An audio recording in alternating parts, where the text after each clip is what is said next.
Arguing about the AIG controversy and the bailout and bonuses thing. He was saying that the AIG guys should get their bonuses. And he says, you know, it's funny. Scott DePace used the argument. By the way, 100 people wrote this, and I missed it yesterday. Scott DePace, while discussing the AIG bailout bonuses, Scott goes, the executives should get their bonuses because it was written for in a legal contract. And then he said that the contractually and legally agreed to terms between the car companies and unions should be dissolved. He contradicts himself. Right. He says, like most Republicans, he's only like for unions. the executives. Yeah, he doesn't he's like not unions. for the working man. So the union contract should be thrown out and disregarded. But these contracts should be honored. Yeah. And also about the dog advice. I received a email from Sam Simon, who works with animals, and said I was 100% correct that you should never hit your dog. He said, as one of the nation's largest providers of free certified assistance dogs for the deaf, I must comment on your theories of dog training. Howard, you are unequivocally 100% correct. Hitting your dog accomplishes nothing. And the methods you described are the ones my trainers use for dogs that achieve the most elite level of training. Furthermore, I wonder why someone like Scott DePace would even get a dog. It appears that DePace, like his right-wing politics, is cruel and without empathy or compassion. I've heard that even Hitler was nice to his dog. Sadly, the same cannot be said of Scott DePace. Yes, DePace said on the wrap-up show he would continue doing whatever he described here yesterday, and then in about a month it would work. Yeah, and even like Jason said to me, isn't that a sign of low intelligence that, you know, you gave him some really good advice, he asked for advice, and then he just can't absorb it. He can't. The Sam Simon Foundation will be happy to rescue Scott DePace's dog and find it a loving forever home. Oh. Where they don't hit. Yeah, where they don't hit. Hitting a dog, right, Fred? You've got dogs. No, dude, you just don't do that. It's like, you know, it just makes them crazy, and it doesn't change the behavior. It just makes them afraid of you. Right. Scott, you were busted by the audience. What is your argument on this AIG thing? Forget the dog. You respect the contracts of the executives, but you don't respect union contracts. They're not comparable. Why? But, well, in the case of the car companies, my argument is that the unions are largely at fault for causing the company to fail. That's the not AIG. true. Hold on, that's my argument. The AIG contracts have nothing to do with AIG failing. Well, you could blame the executives for not getting the job done properly. It and does watching have their own These business. bonuses. Did you read the op-ed that I sent you? Yes, I did. And what did you think of that? There are some executives who had nothing to do with the failing of AIG, and they were promised bonuses, and now they're not getting them, and they're upset about it. So the And I guy's working understand for that. nothing. I understand that. But for the most part, you understand, in the one breath you say you have to honor contracts at AIG, but you're saying you don't have to honor union contracts. No, You I'm can't not have it saying both that. ways. I'm saying That's that what if you we're said. going to dump money into a company to make it work, you need to make sure that it's going to work from the start, or else you don't do it. And secondly, and in the case of the contracts, the union contracts, from what I hear, it costs $75 an hour for an American car company to make. I've heard that figure is misleading. and it's by the way. $45 for the foreign cars. You can't compete like that. And secondly, Sam Simon says what you're doing is wrong. Every expert that Tell Sam to go sit back on his mansion and just... Every expert that is employed by the Sam Simon Foundation, and there's many, all are dog trainers, agree with me. Have you ever spoken to a dog trainer? I could care less, Fred. I've had dogs my whole life. Don't ask me again for advice. Don't ask me again for advice and then ignore it. Well, just because I got your advice doesn't mean I have to take it as gospel. You should be hitting your dog? I don't. It's not like the dog yelps when I hit her. Oh, come on. It's a tap on the ass, and she knows she did wrong. And a tap on the ass isn't going to teach her anything. Yes, it is. No, it's and not. then I throw her outside. Not only that, she's not doesn't even understand why you're doing it. She does. No. She goes on. All right, then why yell? What's the difference? Does a lion tamer not use a whip? What do you want him to just talk to the lion? He's a fucking lion. Well, what's the difference? Lions eat people. Dogs are loyal pack animals. What's the difference between a lion and a horse? Does a horse use a whip? I saw the most. I mean, if you are not a dog lover after this, there is a video going around on the internet. Kid Chris sent it to me. I should send it to you guys. Yeah. Picture this: a dog is it's a like a homeless dog or so, or a dog that's lost, walking on a busy highway, four lanes. The dog gets hit by a car. Oh, I've seen that. Yeah. Miraculously, I mean, it looks like the dog's dead. It's laying there in the middle, and all the cars are just going and going and going. No one's stopping. Another dog sees this, runs out to help the dog, and she wants to drag the dog to the side of the road to help the dog. It doesn't use its mouth because she knows the mouth would hurt the dog. Pushes with her paws to move this dog. And this is a big dog. Pushes the dog to the other side of the street. Finally, people start to notice. And they stop cars and they try to help the dog move the dog. And it turns out both dogs are fine. And even the one that got hit is perfectly fine. Minor injuries. Wow. But imagine this dog is so loyal to another dog. And it tried to move the dog to safety. I mean, that's the most moving thing I ever heard. Yeah. You're never going to find. You go compare a dog to a fucking tiger? No, I'm just saying that they're animals. At the end of the day, they're animals, and they understand. Do you need to mistreat them? Because I'm not mistreating. I'm loving that dog. I'm telling that dog how she's going to do well in my family. Tell her, don't hit her. Yeah, she doesn't speak. You can tell her. She does, they understand. They understand. What do you got, a lab? Yeah. A lab is as bright as a 3-year-old and can understand a vocabulary. Actually, I think the lab might be smarter than you. Yeah. Fred, you know what? I question your intelligence sometimes too, pal. Oh, come on. Fred's intelligence? Yeah. You think you're smarter than Fred? Bring it on, dude. Sure, let's take an IQ test. Bring it on. Let's take No an way IQ you'll test. beat Fred. I think I might. I think Fred has a great memory, but that's about it. No, it's more than memory. The guy's got basic Well, intelligence. listen, don't attack me. I'm quite intelligent. It was a joke. It wasn't an attack. You're also Fred, Should I hit you with a newspaper to see that you understand it? What do you want to? also What do you want to go up type A, against aren't Fred you? and name the subject? Name it. No, an IQ test would be fair. IQ test. Sure. He'll beat you. My money's on him. Well, let's see. Scott, I think you're a bright guy, but you're not smart. Let's bring it on. Fred, you think you'll beat him in an IQ test? Any I have chance no I could lose idea. money here? I'm not going to take it. You won't? No, because I don't like IQ tests. You don't want to Yeah, know. what was an IQ test for someone of our age? What does that consist of? Logic questions, like basic? Yeah, logic, command of Patterns. language, Right. patterns, spatial. Right. Hey, listen. Memory? Let me tell you Anyway, something. my Memory dog has a lot loves of Fred, I'll tell you why Fred's smarter than you. Number one, you see him on this Win Fred's Money. The guy knows tons of shit. It's He's unreal. got great memory. Awesome. More than memory. Yeah, but that's knowledge. He's got knowledge. I'm not saying Secondly, he's stupid. he I'm plays just good- saying I am not. He plays an instrument. That shows me a high mathematical ability. I was great in math. Yeah, but can you play guitar? No, I've never. play any I've instruments? never bothered. No. Yeah, he's got a basic curiosity. Can he play golf? Howard, Can he play golf? He doesn't play any Can he music. play golf? Any idiot can play golf. Oh, But my you- goodness. Go ahead. Let's see what brilliant Gary has He to say. doesn't play now. music because he thinks it's stupid. He said as much. He thinks It's it's a stupid. waste of What time. do you mean? What did he Stop. tell you? What do you mean it's a waste of time? What does he talk about? He thinks that to send your kid to take music lessons when you know that they're not going to be great at it is a complete waste of time. Then See, why- Gary, know that. Gary cannot even say But what. then why that's golf not if you're never what gonna I be genius? said. It's not what I said. What'd you say, I Johnny? said that I would not be one to if my child wanted to go to a college that it was all about music. I wouldn't support that. You didn't Why? say Because college. You said you wouldn't let your kid take lessons even as a grammar school kid. no, I wouldn't. Yes, you I did. just You said said that I from the would. office. I do not want to support. This thinking that you're going to get rich through music because I Who said realize Rich? what What a if you dead end just enjoy street. playing music? Yeah, to have fun. That's one thing. Yeah. If you start taking it serious, it's.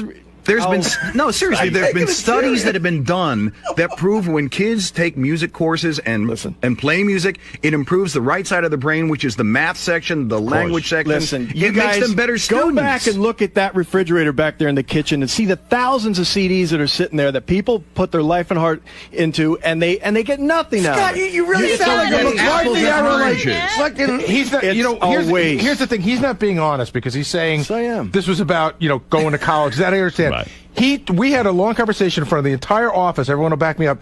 That if your son wanted to play an instrument, it would be okay, but you would not push your child to play an instrument now because you think that it's a dead end and that they're not going to learn anything Understand the from it. difference. Does If he came to me and said he wanted to play, I'd say sure, go ahead, that's fine. But I'm not going to sit there and go, you need to take guitar lessons because that's the way to the future. No, but you might wanna know say something. that's not the I'm going reason to to tell you do why it. 100% wrong. My father, in fact, forced me to take piano. He didn't force me, but he said, "Look, I really think you should take piano lessons." He didn't think I was going to be the next Beatles, but he said, gee, in my life, I always wished I knew an instrument, Me too, man. and I always wished that. Well, I don't. I'm just saying these are your opinions. That's listen, because you have no imagination. Knowing how to play an instrument is so much fun in life that you bond with other people through it. I'm envious of that. It's a language. It's like learning Spanish or learning something. It's something that But brings you never learned closer to sports. Isn't that aren't you missing there? Yes, I am, and I wish I had. That's what I'm telling you. I wasn't going to be Babe Ruth, but the fact is, I wish I had been more active in my earlier life. I have a big regret about that. And what do you think is more important, sports or music? Both. Yeah, but Scott, playing piano or guitar, you could do when you're 80 years old. You don't have to choose one or the other. It's called an enrichment in life. My opinion. Why read a book? But he feels like Why play golf? Why? Because it's fun. I do it for fun. I would never sit there and quit my job thinking I'm going to join the pro tour. Do you want your kid to read literature? Sure. Why? He's not going to be an author. Right. Because come on. That's what do you mean? Don't you think it's a quantum leap to say that because you encourage your son to take an instrument, that in 15 years he's going to throw his life away trying to follow that dream? You're just letting him play music, have fun. It opens up a whole world. I am saying there are many other things I would choose over music that I would encourage him to do. See, this is That's where at the bottom of my list. This is where behind his back. This is where behind his back we have the conversation like maybe he's not that bright. No, but Scott, you sound like you're anti-creativity. Because this guy he is anti-creativity. Let me tell you something. I'll tell you why you're not bright. I'll tell you why you're not bright, and here's the reason. Do I have to sit here and listen to this? People who are cavemen, because I'm so smart, beat I shouldn't animals listen to into this. submission. I don't need to beat anything. I don't need to hit my kid. I don't need to hit my dog. I can look at a dog and reason with a dog. That's how bright I am. See? You, on the other hand, are like a caveman. You say, I get frustrated, I'll hit the dog. Look, I have had dogs my whole life, a lot more than you ever had. And you've done the wrong thing. And it's always been right. It's always been perfect. I've always had a great dog. And so how come it's not working now? There's a proven track record, and I'm going to continue because I haven't been doing it too long. My wife made me do this stupid squirt bottle crap and listen to the guys like you. So my way will work. Don't worry about it. It won't. It will. Trust me, that dog's going to be eating your pot roast when your back is turned. Yeah. That dog's not loyal to you. So I should listen to Howard and go, no. Or whatever the hell it was. That's a step in the right direction. All right. Any dog expert will back him up. No dog expert backs you up. I don't need a dog expert. Scott, when I was a kid, my father, we literally spent hours hitting grounders and everything. Yeah. And I had so much fun, but I really wish half of that time was spent on learning an instrument. Great. And what would they have done for you? I don't get it. What do you mean, what would it have done? You know what? It's fun. It's like your golf. It's fun. I'll tell you what, in the professional now. I don't say you shouldn't. I'm telling you my opinion about my son. So I'm not going to push him towards you're going to deny him fun. I will push him towards golf. Music is a very important part of life. I agree. I don't. For a child to have an understanding of music theory is an advanced child. And you're giving them something. It's like swimming. You're giving them something. Don't see it. Can you explain that? Music theory. Why? Because you're a bore. This is one of man's greatest inventions. Music. It soothes the soul. Yeah. It's educational. Have you ever played an instrument, Scott? When you play, no, I took 2 drum lessons and quit. When you play an instrument with other people, comment.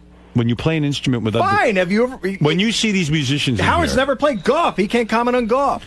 When you see but that's something I should learn about. There's a lot of things to learn about. You got to prioritize. Yeah. And your priorities are out of order. Oh, according golf to you, is not more Mr. important Expert, than music. You're going to list my priorities? Yeah. It's crazy. No, because you're not advanced. You're a very, very simple human being. You teach your son to be closed-minded in that area. That's horrible. Yeah, you realize how wrong you are. These are opinions of yours. No, I don't realize how wrong I am. I'm trying to help you now because you're not as advanced as I am. I'm very, very bright.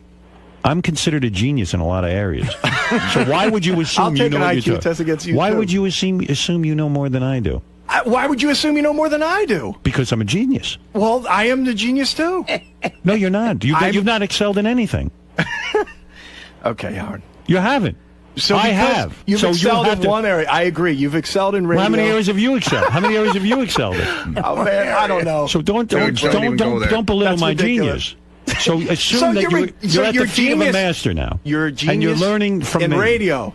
No, I'm a genius. Not life. They don't just say you're just a genius in radio. I'm a genius. They didn't walk around. Einstein's a genius only in math. He's a genius. When you're a genius, it's like being a doctor. You're a doctor. You're a doctor. You're a genius. You're a genius. I'm a genius. Not many people are. Well, I happen to be a genius. Who in this room do you think you're smarter than? List it. Everyone. I think he thinks he's smarter than everyone. He's like you think you're smarter than everyone in here? Mm. Sure. Oh, Yeah. boy. Listen, I don't think you're stupid. I'm just saying. I'm done trying to help you. I'm done trying to help you. That's ridiculous. Scott, I'm done I trying. certainly am smart. Benji might be up Scott, there. I'm done trying to help you. I'm officially announcing now. Others can help you if they want to. All right, good. Dude, I don't need any help. I don't want any help. It's a lost cause. That's How the many point. people would love to have an audience with me where I concentrate on their problems and their areas where they need improvement? Many. Well, And I'm I've not one of given them, this I to guess. you, but this gift is no longer available to you. I've You're tried. on your own I can now. help you though if you'd like. That's okay. I don't need it. I'm evolved. You can leave. evolved. Thank you. All right.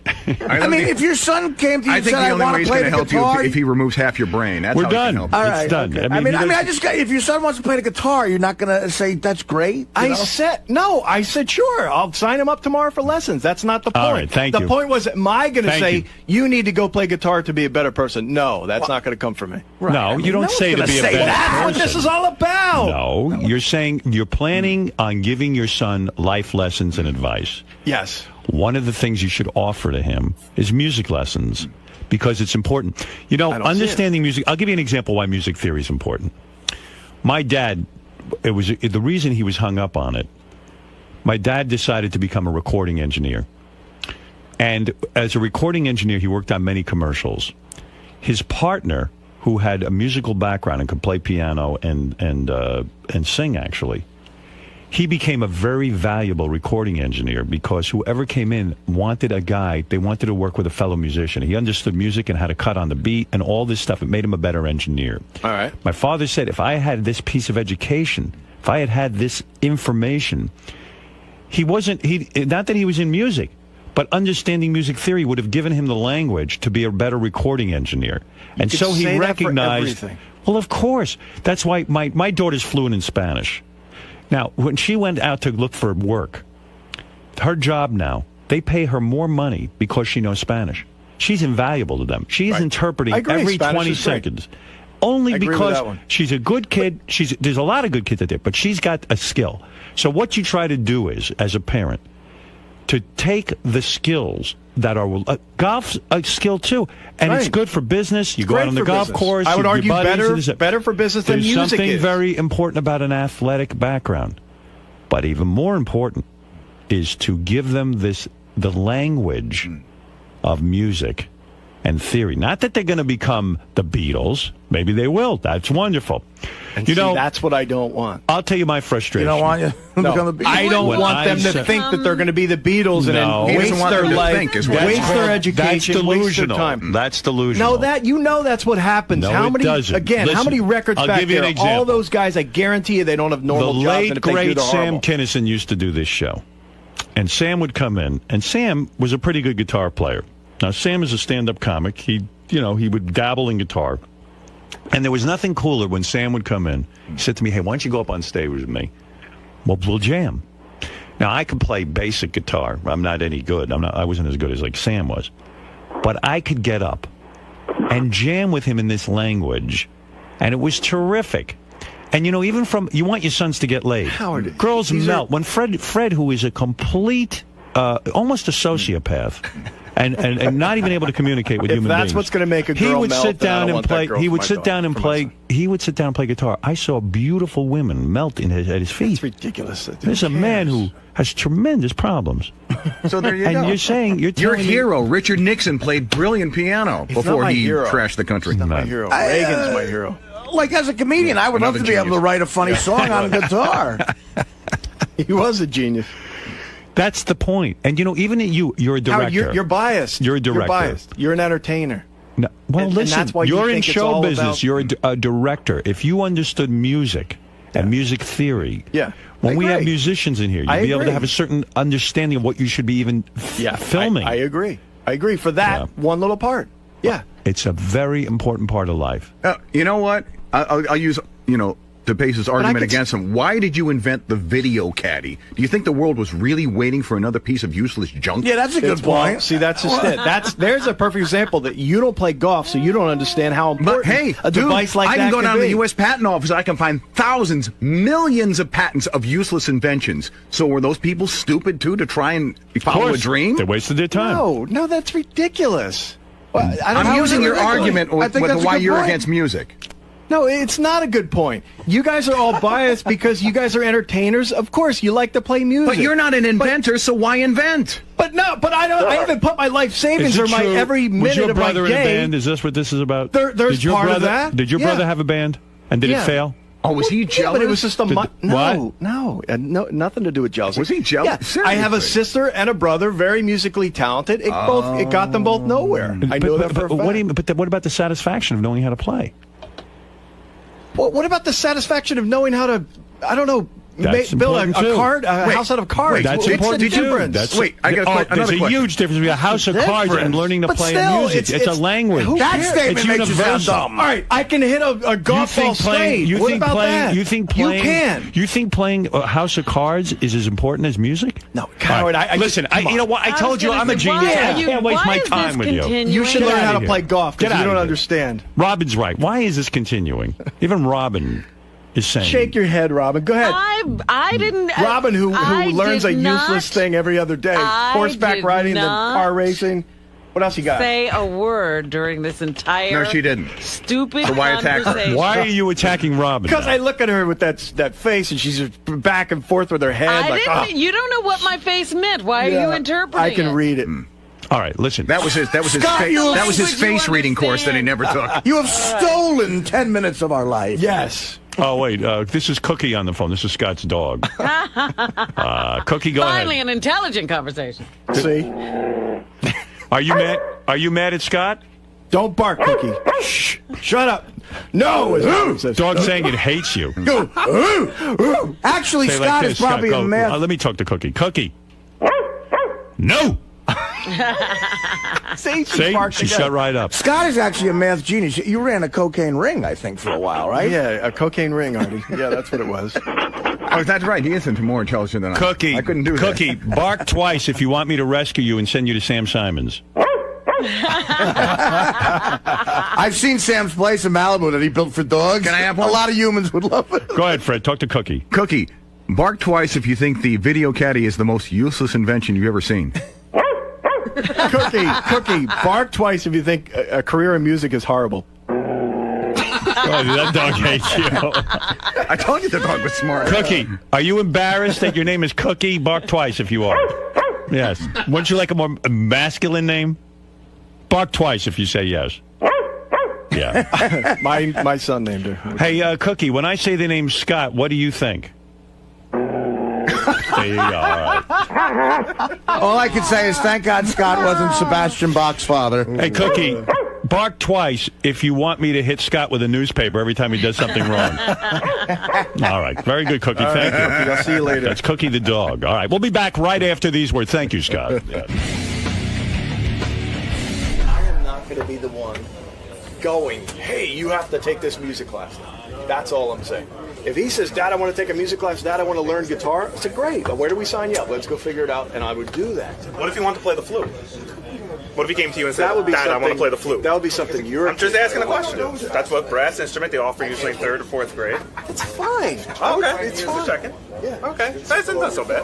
It's all my point is if my son says, I want to go to college to learn music, I'm going to say, you know what? You're going to have to find out how to pay for that one yourself. Thank you.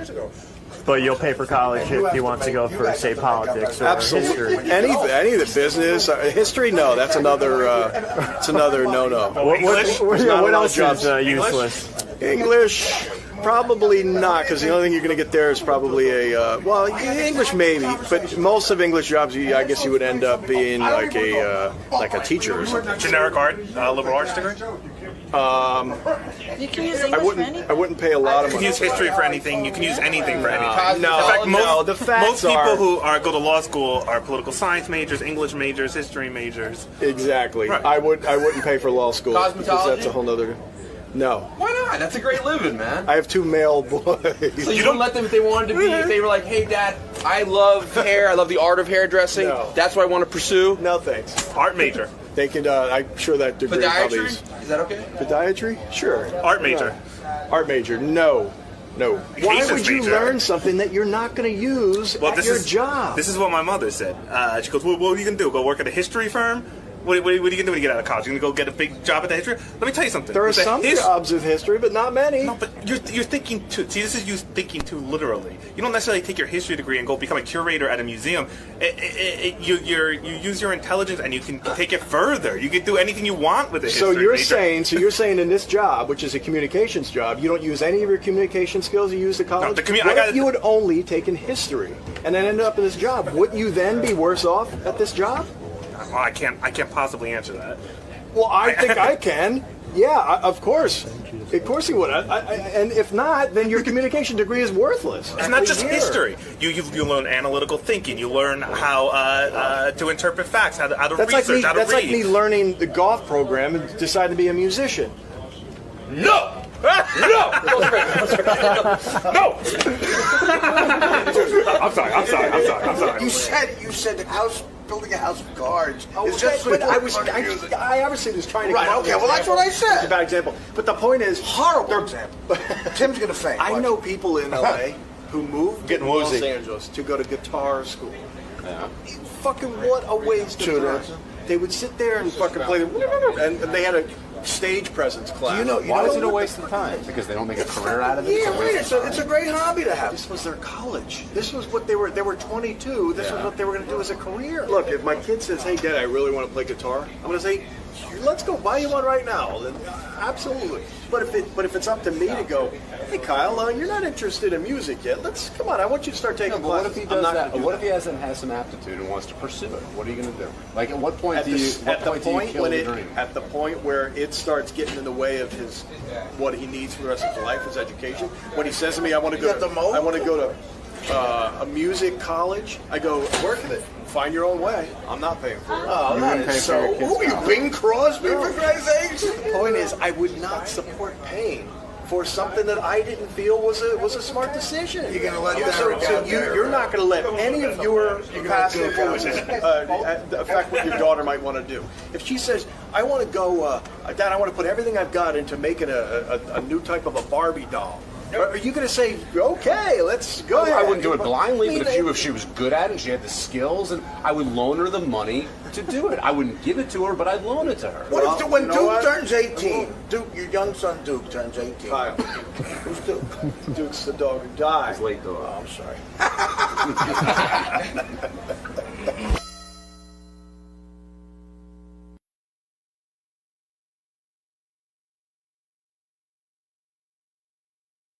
My tea.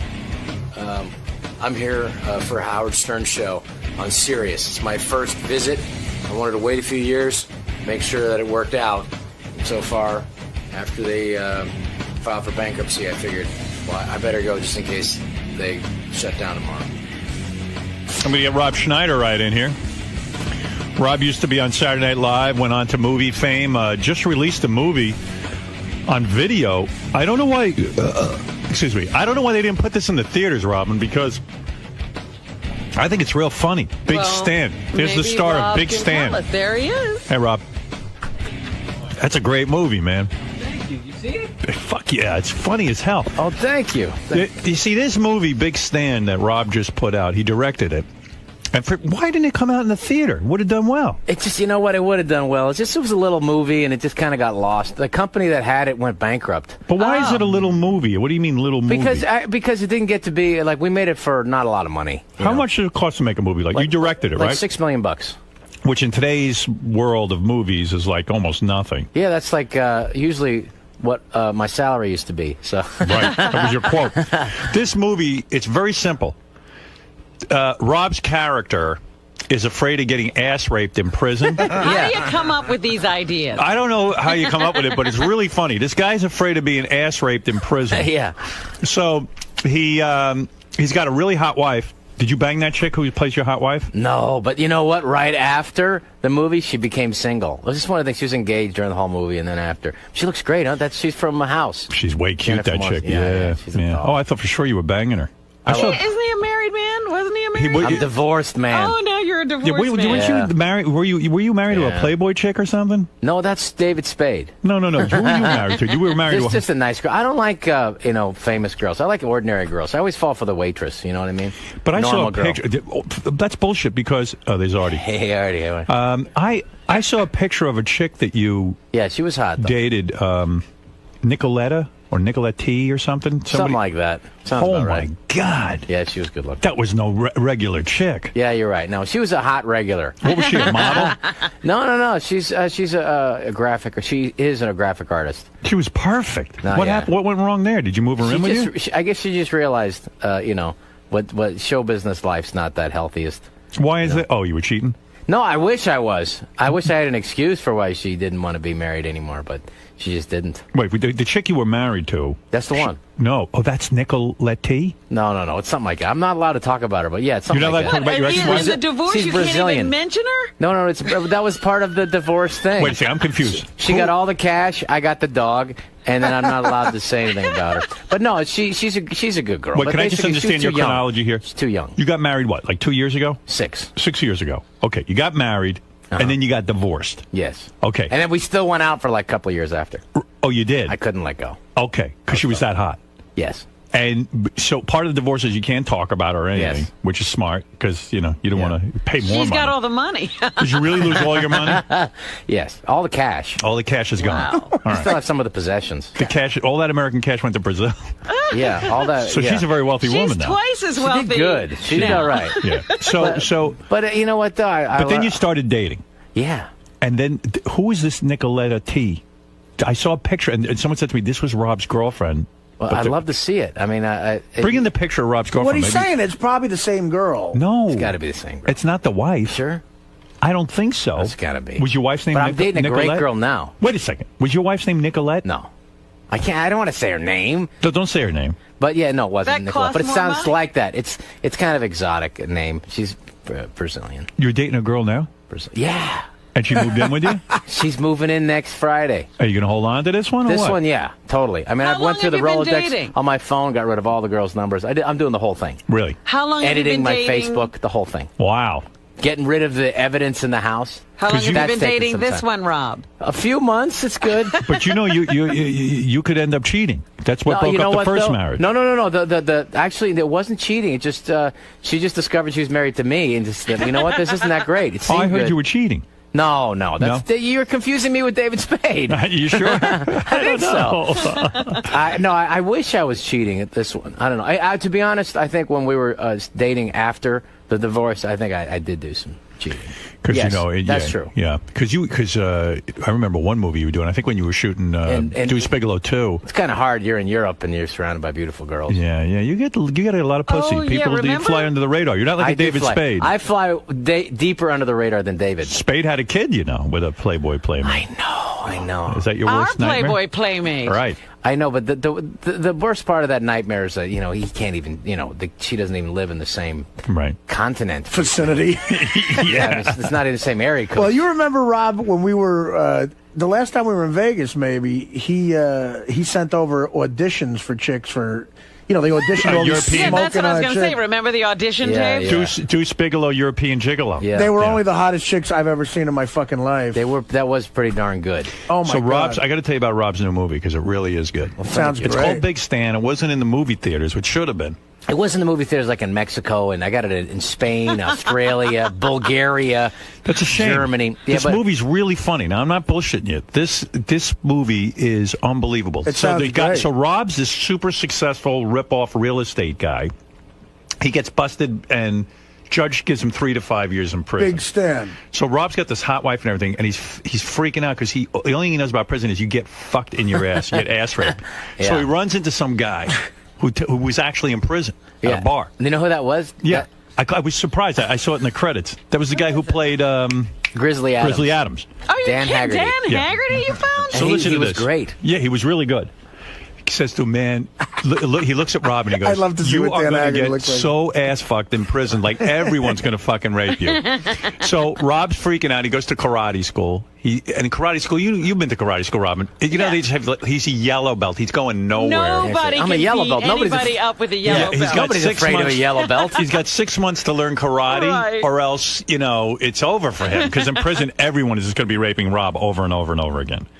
So Nazis, raped by Nazis? He runs into David Carradine, Kung Fu, yeah, he's great. who Rob brings to his house, and he starts training Rob. Well, within 6 months' time, Rob becomes like a killing machine, and he even learns the finger of death. He can take one finger and fucking like punch it through a brick wall. Oh, really? That's how powerful he is. He becomes like a master. So I don't want to ruin the whole movie, but he goes to prison. And he right away he has to beat the shit out of like the worst rapist. You can't ruin this movie because every scene you've described I want to see. Yeah, that's right. He beats up this black guy. Bob Sapp. He's a mixed martial arts guy. 400 pounds. 400 pounds. 400 pounds. This black guy's in the middle of raping one of these prisoners, and Rob goes, "Come here," and it beats the shit out of him. Then he beats up the entire Aryan. You know how everyone's broken into groups? Right. He beats up the entire Aryan nations. Like all of the guys. That's good, because if you're a white guy going to the joint, they tell you, I don't give a fuck if you're a liberal. You have to join the Aryan Nation, otherwise you'll die. So Big Stan is coming out on DVD when? Tomorrow. Yeah. It's just something that, like, it was a little too dirty. The studio, Columbia liked it, but it was a little too dirty. And they so there's some stuff I said, you know what, I want to make this just like this, because it's about, to me, that's what's funny about it. It's a guy who's afraid to get raped. What's interesting is that women... Everything is rape in this movie. It's so great. It's like it's the guys who are either getting fucked in the ass or fighting not to get fucked in the ass. Yeah. And then Rob at one point fights a guy and gives him the finger of death right up his asshole. Yeah. Like everything is ass and like guys. It is. I ban rape in the prisons. Yeah. And they say, well, what about for child molesters? Okay, then you can rape them. And what about what about the guys convicted of rape? Yeah, you can rape them. Pedophiles, right? What about counterfeiters? Or wait a minute, you're the Big Raymond. You're the only counterfeiter here. Oh, you just want somebody to rape you? And so anyway, it's all about ass raping.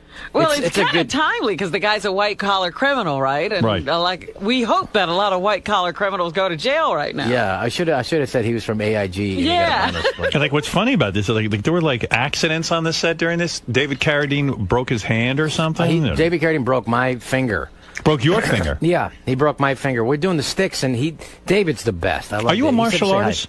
Well, I did it for 7 months for the movie, and it took forever to get the money to make it. So at one point, as a director, I'm going, oh, this is ridiculous. And at the same time, I was like, wait, I got time to learn this stuff.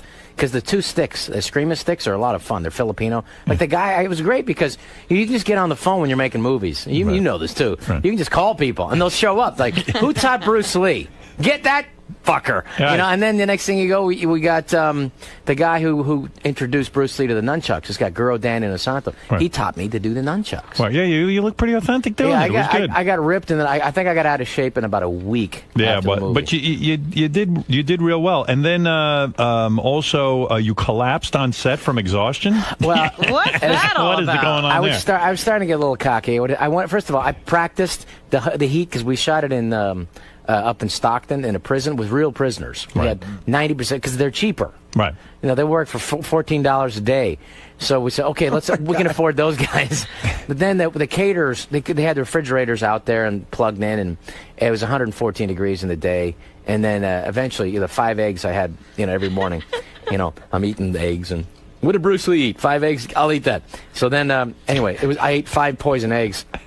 Next thing you know, I'm puking my guts out. It's the last scene in the movie that there's where you see me like walking out of the prison. I'm as sick as a dog. I am so sick. And finally, I had the next day I missed 1 day on the set. How long does it take to shoot a movie like this? This was pretty quick, like 2 months. Usually 2 months. 3 months. Yeah. But this is like kind of relentless. I try not to work the crew on weekends because imagine getting your guys to work on Saturday. They just kind of can't do it. I can't even get them to work on Friday. What are you talking about? After 25 years, right? But so it ended up being okay though. But 5 days, and then but yeah, I got sick as a dog, and then they still shot some stuff one day that I was sick. But everybody was happy to be there. You know what was messed up was, I hired these great Mexican actors, former gangbangers, to be in the movie. I said, they look authentic. They got tattoos. We can have to waste time painting tattoos on these guys. They got the hateful tattoos on them. Great.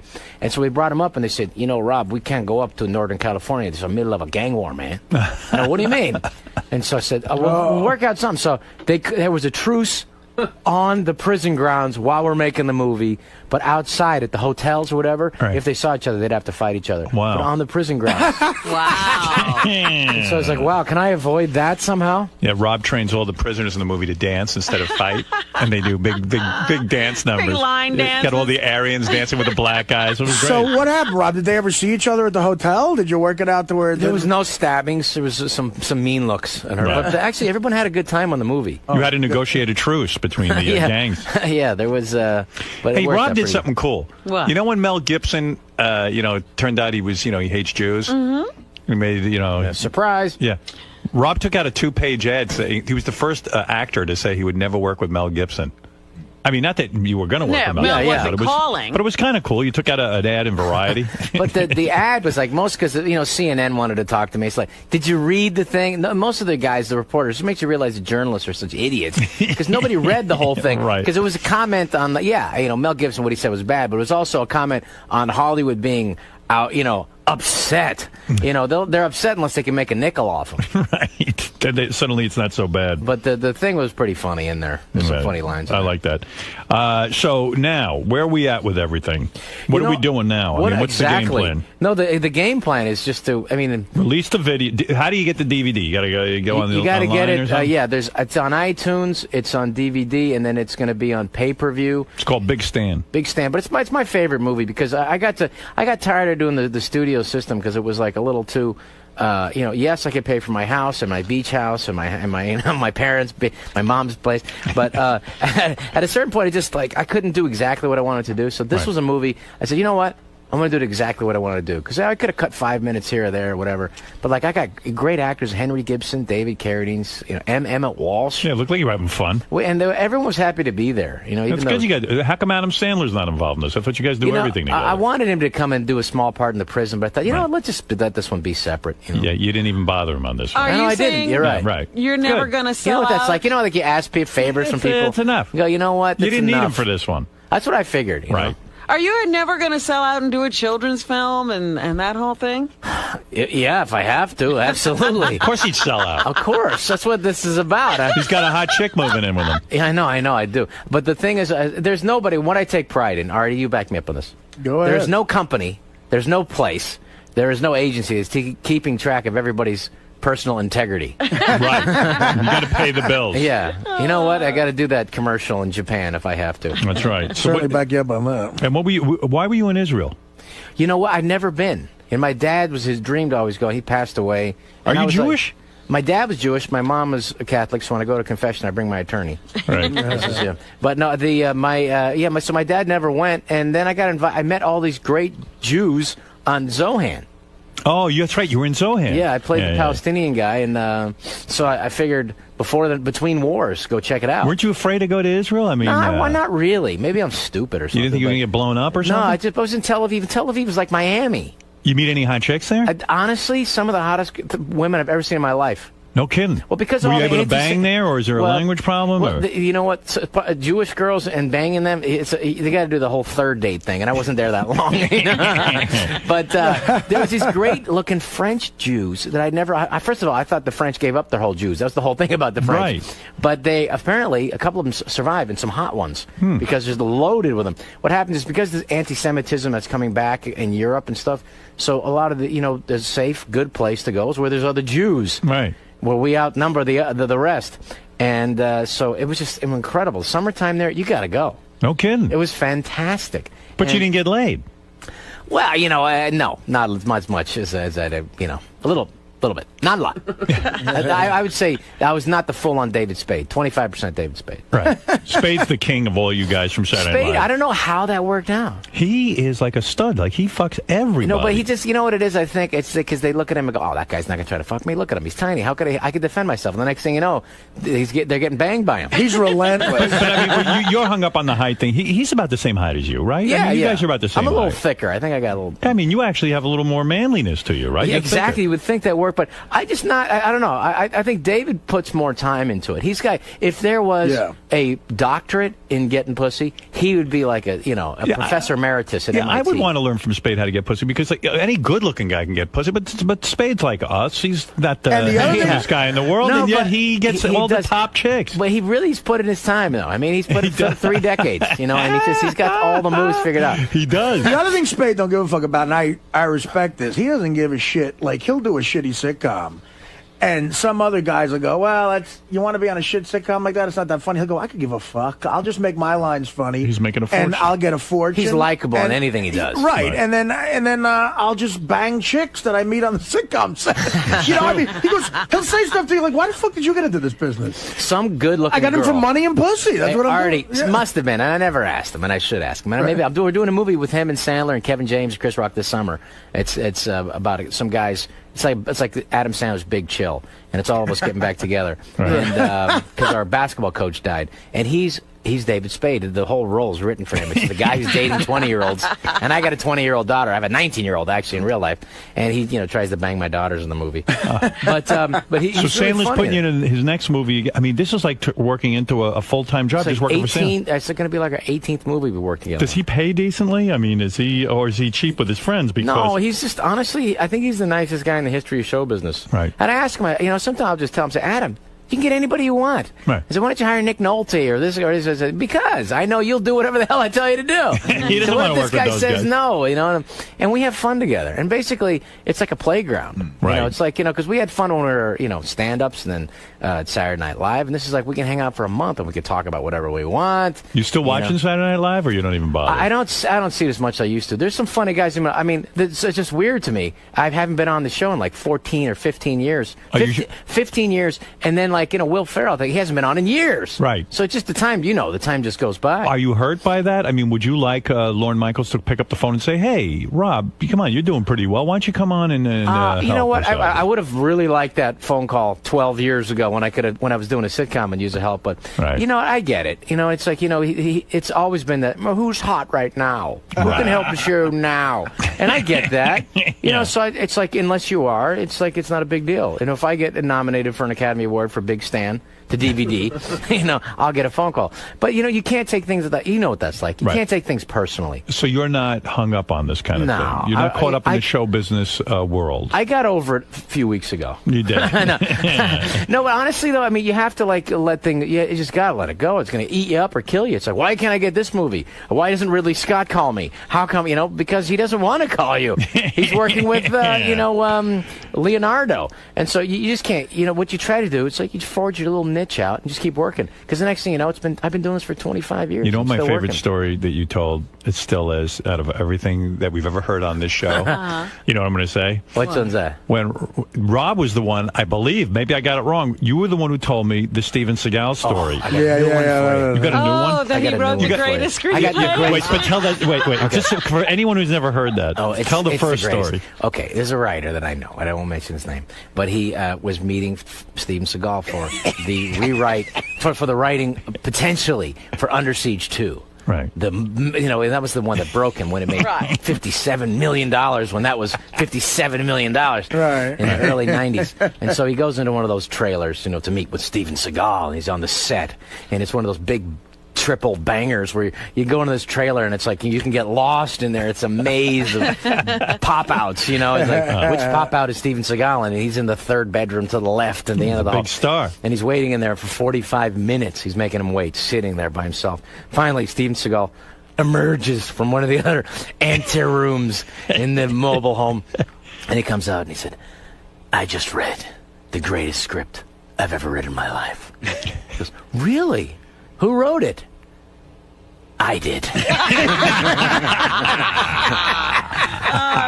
But I will tell you, there's a newer one, and I think it's even superior. It's this has happened. I just heard that because I collect those stories like jewels. Anytime there's Steven Seagal story, I love the Jamie Presley one. Where it's, I'm an expert in shiatsu massage. Please let me massage you. You told me that one. And next thing you know, she's having her boobs grabbed on by him. I'm an expert in shiatsu. Let me give me those titties, baby.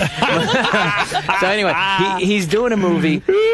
He's doing a movie with Keenan Ivory Wayans. Right. And I did one, and that's where I heard Keenan tell me this story. I hope he doesn't mind me telling this story. But Steven Seagal had just met with the Dalai Lama. And apparently, if you give enough money to the Dalai Lama's charities, eventually you get something out of it. Right. And so the Dalai Lama made him a deity. Wow. A god.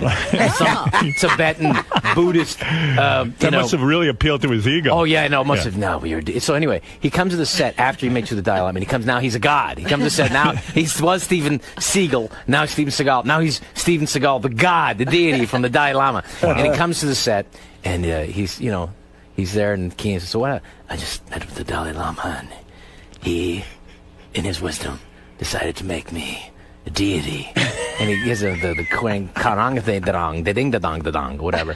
And I feel a difference. I feel like an enlightenment, the sense of that I can do something now, and everything just seems to come into place for me spiritually and in my career. And I feel like it's certain things now that never made sense to me make sense to me on a universal level. And his assistant comes up to him and says, hey, Steven, your ex-wife called. She can't bring the kids over this weekend. You tell that fucking cunt. If she doesn't get those kids over here, I'll break her fucking neck.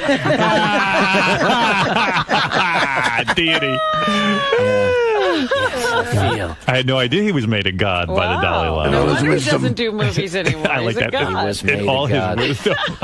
He was made a god. Well, he's got to shoot from the waist up, from the chest up now. Yeah, well, it's funny. Now you're an action hero with this new movie, Big Stan, and now you join the ranks of a guy like Steven Seagal. Well, now that I tell Steven Seagal stories, at least now I can defend myself if I have to. Maybe you should have put Steven Seagal in this movie. There might have been a part for him. I would have. It just, I just think he's getting crazier and crazier as the years go on, as I guess we all are. Not like that. Not like that. We're crazy. You tell that fucking cunt, I'll break her goddamn neck. You can't bring those fucking kids. That's fantastic. So Isn't that the greatest? Yeah. So now you're in a good relationship. You should do a I'm in a DVD healthy of all relationship. Steven. You should do a DVD of all Steven Seagal movies. Because I'm ready. Stories.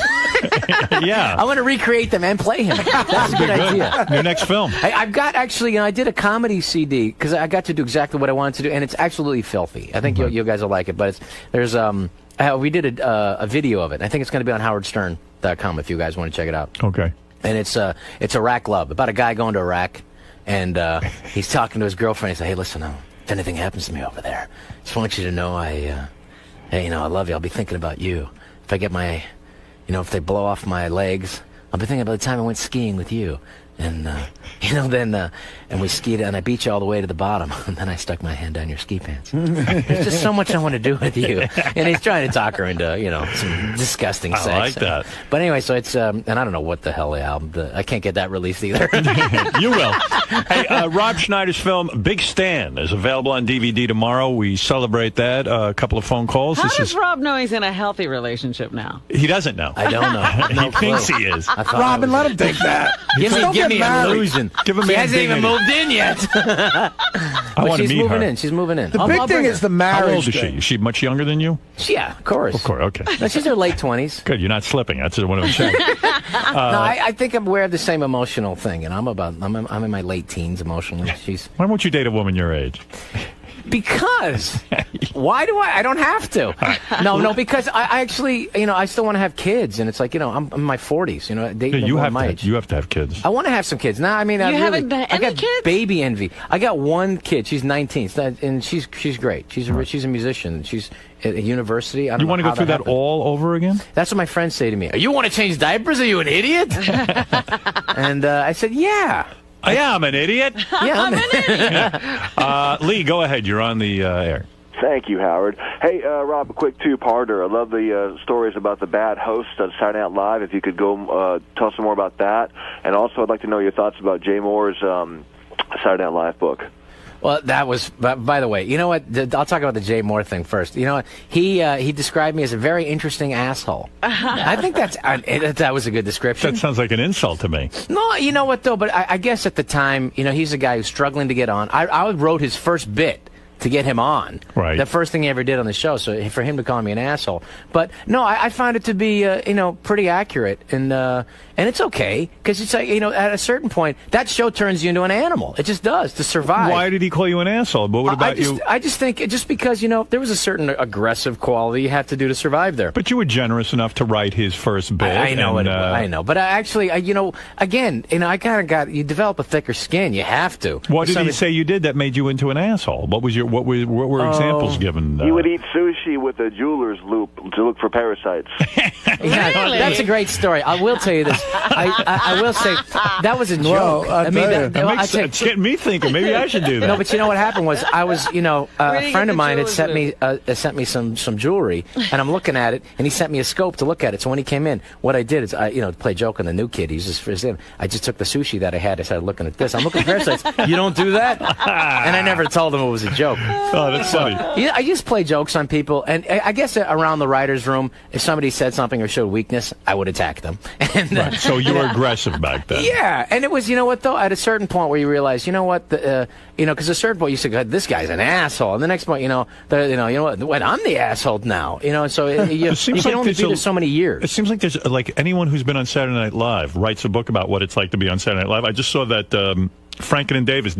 Yeah. Davis has written a book. He just wrote a Saturday Night Live book. I actually been timely, reading it. 30 years after he's been there. I know, but I've been reading it, and it's like you pick up odds and ends. I'm always fascinated for some reason about. Well, he Saturday would talk Night Live. about it's an institution, but I never spoke about it because I never talked about it in the books. People asked me about it. You know what? Because hey, that was my break. Well, why would I step on that? I remember when I first got there, it's like, this is the greatest show ever. What were you doing before you got? What were you doing? I was a stand-up. You were a stand-up. I was barely even in show business. How did you even get discovered by you? I got on the HBO Young Comedian special, which is like, basic. And I was on David Letterman a couple times, which means you're in show business, right? Technically, right. But you're working comedy clubs. But you're working comedy clubs, trying to get acting work or whatever.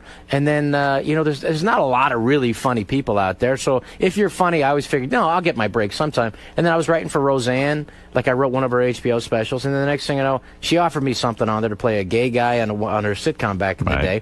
And then at the same time, I got offered Saturday Night Live. I said, you know what, Rosie, I got to take this. Right.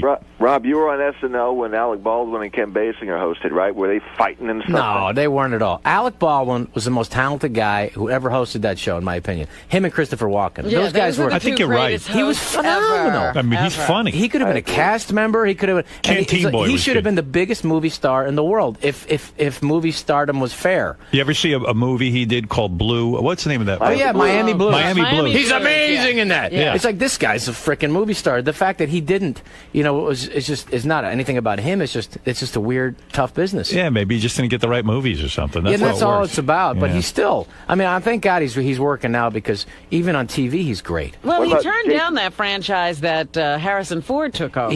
Not exactly. Yeah. He didn't really turn it down. He stopped instead of making that.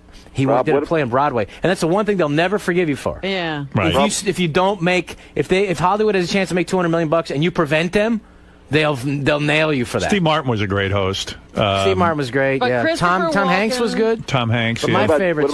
What about Jason Patrick? He was, he's a really nice guy. I just think some stuff doesn't fly. His personalities don't cater to being explosive, and you got to. Who was the worst? God, when I was there, well, I don't know. There was the first show that I ever showed up on. Deborah Winger was in the dressing room crying, going, "I can't believe you talked me into hosting it. It's awful." And she's crying. Is it like this every week? Gee, why do people do this? Yeah, I know. But even like. But who was really terrible at it? I don't know. Some of the stiff guys, like Jeremy Irons, I don't mind saying, was kind of a stiff. Yeah. And he just won the Academy Award, and he said something funny to me, which I thought was kind of a dicky thing to say. Because, like, when you first get started there, they give you, like, the shit jobs, which you don't realize are shit jobs. So will you write the monologue? You write, nobody wants to write the monologue. And so you kind of write the first draft, and they kind of punch it up. Yeah. So Jeremy Irons, and he said to me, he said, "Oh, no, this line, it's not funny." He said, this isn't funny. This is funny. He just moves his fingers 2 inches over. This is funny, not this. And I went, oh, yeah, no, I'll go. I can make that change. Yeah, great. I don't care. The arrogant guys were like that. I saw Lorne Michaels somewhere said Steven Seagal was actually the shittiest. You know what? I liked him on it because he would say the crazy stories. Like for me, it's like the crazier the better. Right. Like because I did a couple movies with Stallone, and it's like the crazy things that that guy did. It was like, to me, it's fascinating. I know because it's like it's beautiful. What is fascinating? The behavior, the out of control behavior. Like when Charlton Heston was the nicest guy I'd ever worked with, and in that show or anywhere else, because he would tell you stories about Cecil B. DeMille, and I should be writing this down, but it's going to be weird if I'm writing it down in front of him. He might stop talking. But he had a beautiful, wonderful and crazy quality. Like you couldn't put the wig. He had a toupee. Yeah. You couldn't acknowledge that he had a toupee.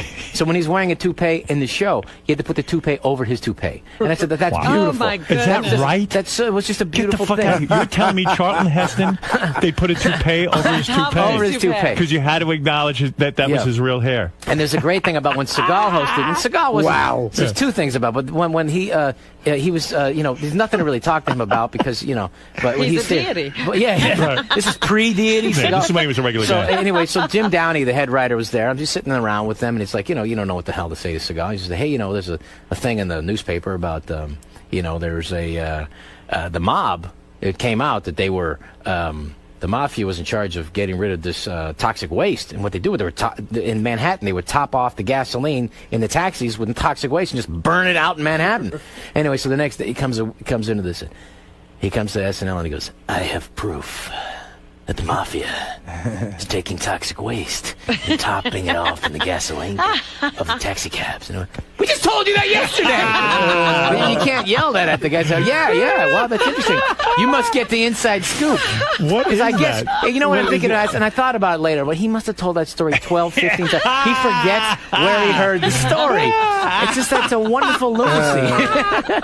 It's a beautiful quality. Wow. I wish, God, it's just those things that you collect like diamonds. Is this what goes on the set of the Adam Sandler movies? You guys sit around and tell old stories and crack each other up? It's fun. I mean, we're literally, it's that kind of fun. But we work hard too. But Seagal, that's the greatest. You can hang around with him all the time. I gotta just recreate unbelievable proof. Just follow him. I should ask him for the proof. I have proof that's unimpingible. That's such a word.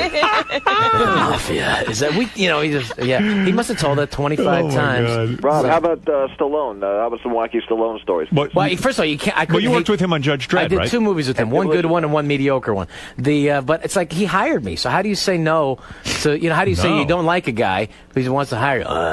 I want you to come to England for 6 months and bang college girls and make this movie. Oh, yeah? I'm there. Yeah. I'll send you the script. You don't need to send me the script. Send me the ticket. But he was kind of, he had gone through, I guess it was just after his relationship with, where that gigantic blonde, the 7-foot blonde. Yeah. So he was in a, not particularly positive mood towards women. Right. So he was on a tear. Yeah. So banging everything on we were at Thanksgiving, and by that time I'd known, 3 months working together. I said, he can't fire me now. Right.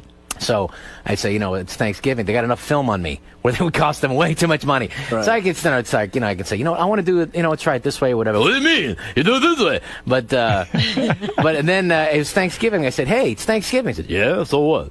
I go, we're going to take all the Americans out to dinner, right? Americans being me, the only other American there, and the only way I can get into clubs, because nobody knew who the hell I was on Saturday Night Live, I can get in places for the first time in my life, but I'm in England. I can't get in anywhere unless I'm with Stallone. Stallone takes so I can get in a club. And so he said, okay, we'll go out to dinner, of course. He said, you're going to get a big dinner and you're going to pay for everything. I go, oh, why not? I'll charge you to the movie. I said, you're going to bring some girls, right? And he said, they'll be there.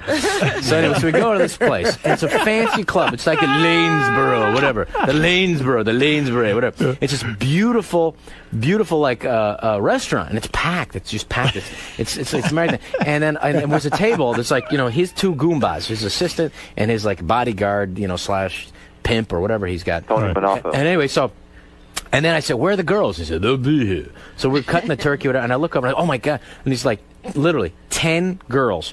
Good-looking girls, but there's something off about them because they're wearing the shortest skirts you've ever seen. Their asses are hanging out. Their boobs are hanging out. You've never seen like this. But they're pieces of ass. Just like, they're not supermodels, but they're good-looking girls. I'm trying to figure out, but anyway, the restaurant clears out in 30 seconds. You never seen people get the check and everything. These old people get the hell out of there. The next thing you know, it's just this huge table with all these girls, and they're all looking at Stallone, and I'm trying to say, well, there's 10. There's got to be one. That he's only going to be able to bang 4, maybe 6.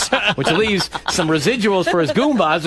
I get 1, right? Right. So I'm talking to the girls, and finally the girls all at his end of the table are all talking about him. So I go, okay, so I make some jokes about myself. He laughs. So what an idiot this guy is.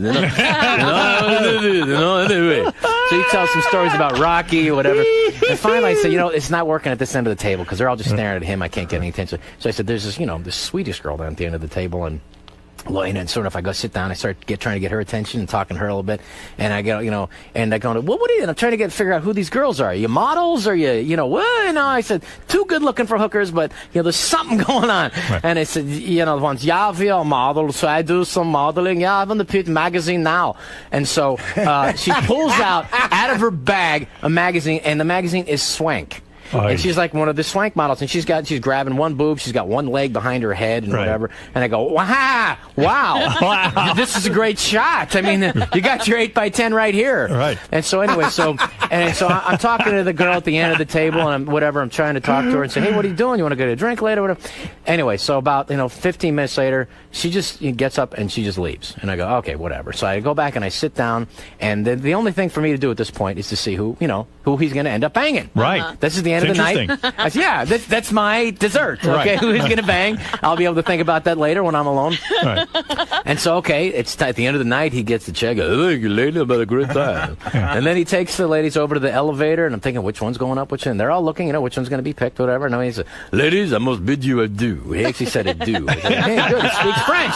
So and then he leaves. The girls get ushered away, and then I said, I got to get in the elevator with him. He goes up, riding up to the top, and I can't believe this. There's 10 girls. You're not 3, 2, 1? Which one is it? I'm tired. I got to work in the morning. What am I going to do? It's Sunday night. And so what a waste of time. It's Thursday night. I'm not going to do. And he said, who was hot? Was that Swedish girl I was talking to at the end of the table. And he takes his cigar out and goes, she's in my room. Oh, my God. What are you, idiot? Didn't you see? I have my Goomba, bring her the key. You're an idiot. Working with guys like that, though, isn't it sort of weird? Like their lives, does it make you feel inconsequential when you're hanging out with a guy like that? Because I've never been in a place, and I've been, around people who, people would stop them and shake their hands, whatever. I've never been walking down the street with somebody in traffic stops. Right. So now he was still a gigantic star at that. Yeah, Stallone's another level, and you realize how easily that he could bang 2,000 women in his life. No, do you think he has problem being married now? I mean, the guy had so much in terms of women, like it might be hard for him to just focus on one. I don't know. I think he's got younger kids, and he's just. Do you still see him? I don't hang out. I'd like to, because I had a. I mean, the guy obviously liked you, right? I mean, I should have hanging out with him. I don't know. I'd like to. You know what? I will. I'll try to get a hold of him because I had a great time on it. Judge Dredd you did with him, and what was the other one? Demolition Man. Demolition Man, right? Which one was the good one? I like Demolition Man. Judge Dredd just didn't work. You know what happens sometimes? It's like you could be too close to the cartoon, the comic book. Yeah. Like I woke the first day of the set. Somebody took a picture of me. I have it in my house, and it's just me seeing. It's like him in this like super tight jumpsuit with like bodyguard and a big codpiece, and when he looks like Jad, he looks like like Jack LaLanne with a gigantic cock. And I went like, this movie's not going to work. And this is the first shot, first day. You knew the first day when you saw the costume. I saw the cock piece, and I went like, we're done. You're we're so done. right. I said I got 6 months on this, and I know this is not going to work. You are so right. You could tell because the costume. I remember Judge Dredd. It was it was like a kind of an effeminate. You could have too much power where people just won't say, you know what, that's a bad choice. Yeah. What do you mean it's a bad choice? You're right, it's a good choice. Did I say it's a bad choice? I never said that. You can't prove I ever said that, Sly. But and at the same time, it's like, I was just happy to be there. Because, I just quit Saturday Night Live at that time, and you think that's it. Your umbilical cord. I remember when I quit Saturday Night Live, I remember literally thinking, okay, that's it. Am I never going to work again? I feel my balls sucking up into my abdomen. This is it. Show business is over. Now you go back to your 12 jobs a year, and you're painting. You bring up such a good point. I was saying to Beth last night, I said, I knew you were coming in the next day, and I just watched your movie. I said, I got to ask Rob, it must be the worst feeling in the world when you're just off Saturday Night Live. Yeah. You've had this incredible exposure, this big job, and now the pressure's on to be either one of the guys who never works again after Saturday Night Live, or to be someone who does. So when Stallone calls you, that was like the greatest phone call ever. And you're like, wow, I got a major film to go to. Yeah, it's like, thank God, I got another few months of being in show business. I don't know how you do it. People who it's like, to me, when I see athletes now, like football players or basketball players, and they got $20 million bonus and they spend it all, and we're like, you idiot! Right. And you got 4 years in the NFL, and these guys, I'm gonna play for 20. What do you mean 4 years? I'm gonna play till I'm 50. Well, no one has ever played till you're 50. People play till they're 25. Doesn't work that way. Yeah, I'd say, but and it's like when I left, I went like, well, maybe this is it. But I never had like these. I'm going to be the biggest movie star in the world. I just wanted to make a living at it. Does SNL get rid of you, or did you leave? How does that all work? I felt like they were, emotionally over me, right. And I felt like, I don't want to be the guy hanging around. I don't want to say who the name is, but it rhymes with Schmovitz.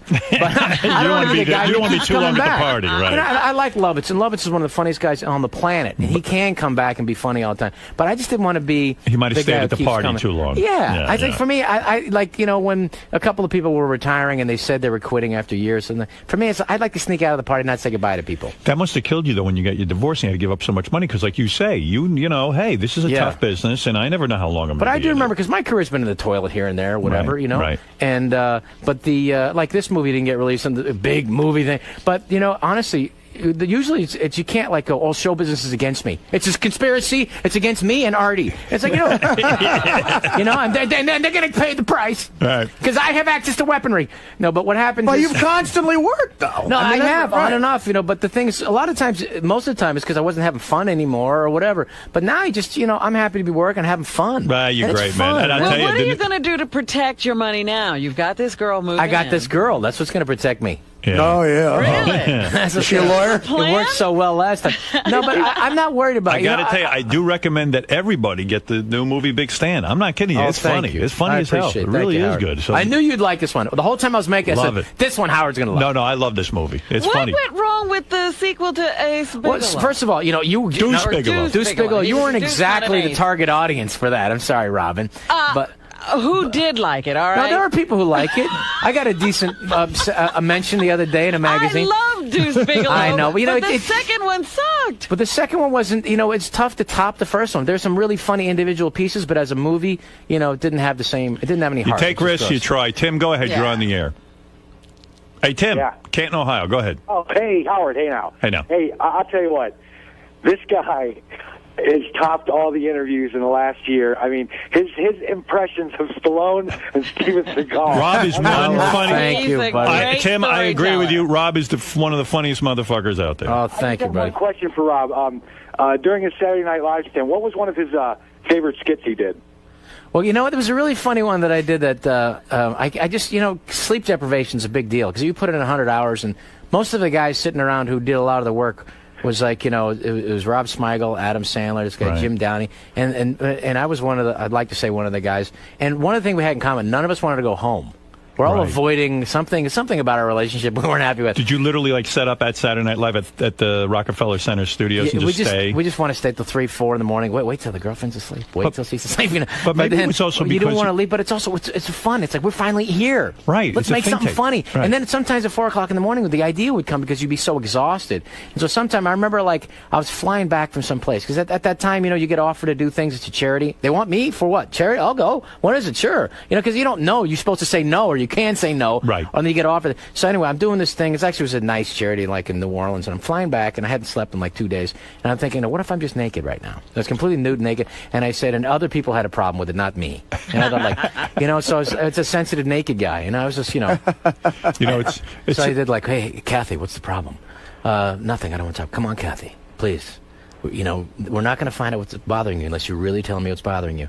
Well, it's just that you're naked and it's really uncomfortable. You're sitting on my couch. You're not sitting on a towel. Come on, Kathy, what's really bothering you? And anyway, so it was just a stupid kind of thing. And then the next thing I know, I'm naked on Saturday Night Live doing the bit. I love to hear the origins of this bit because remember we were talking about Goat Boy and how that whole thing got started, and that was just the greatest story. And that's the amazing thing about that show, because if it does catch on, you know everyone's talking about it the next day. You just never know what's. So it was.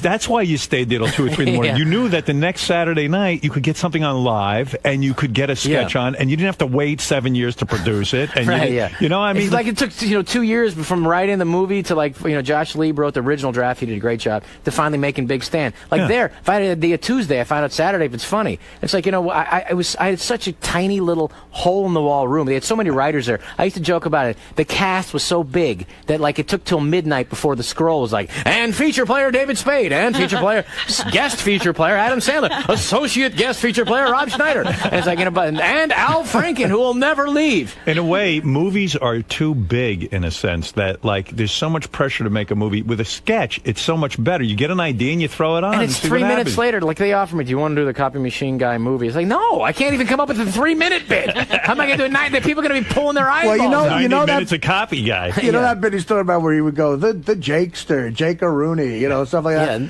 Norm told me a hilarious story about Rob, where I guess this was you were at SNL. Do you guys know the name Football Williams? Remember who that guy is? Yeah. No. Yeah. Football Williams is the guy. I can't believe you remember this. Well, Norm told me this. Okay. It's hilarious. Yeah. Football Williams is the guy from the video with the LA riots. Right. He's the black kid who hit. Right. What's his face with Reginald Denny, the white in truck driver. They pulled out of. He's the black kid who hit him with a brick right in the face. Oh. And he just starts dancing. And they call him Football Williams. Yeah, Football Williams is his name. Right. So Norm tells me this story about Rob. Football Williams became a big celebrity from that. He was on Donahue or something. Right. So he's in the NBC in the same building. studio as us as Donahue. And the guy who killed somebody, who threw a brick, he was getting the shit beat out of him, and that wasn't enough. This monster, this non-human being comes up with a brick and hits him on top of the head.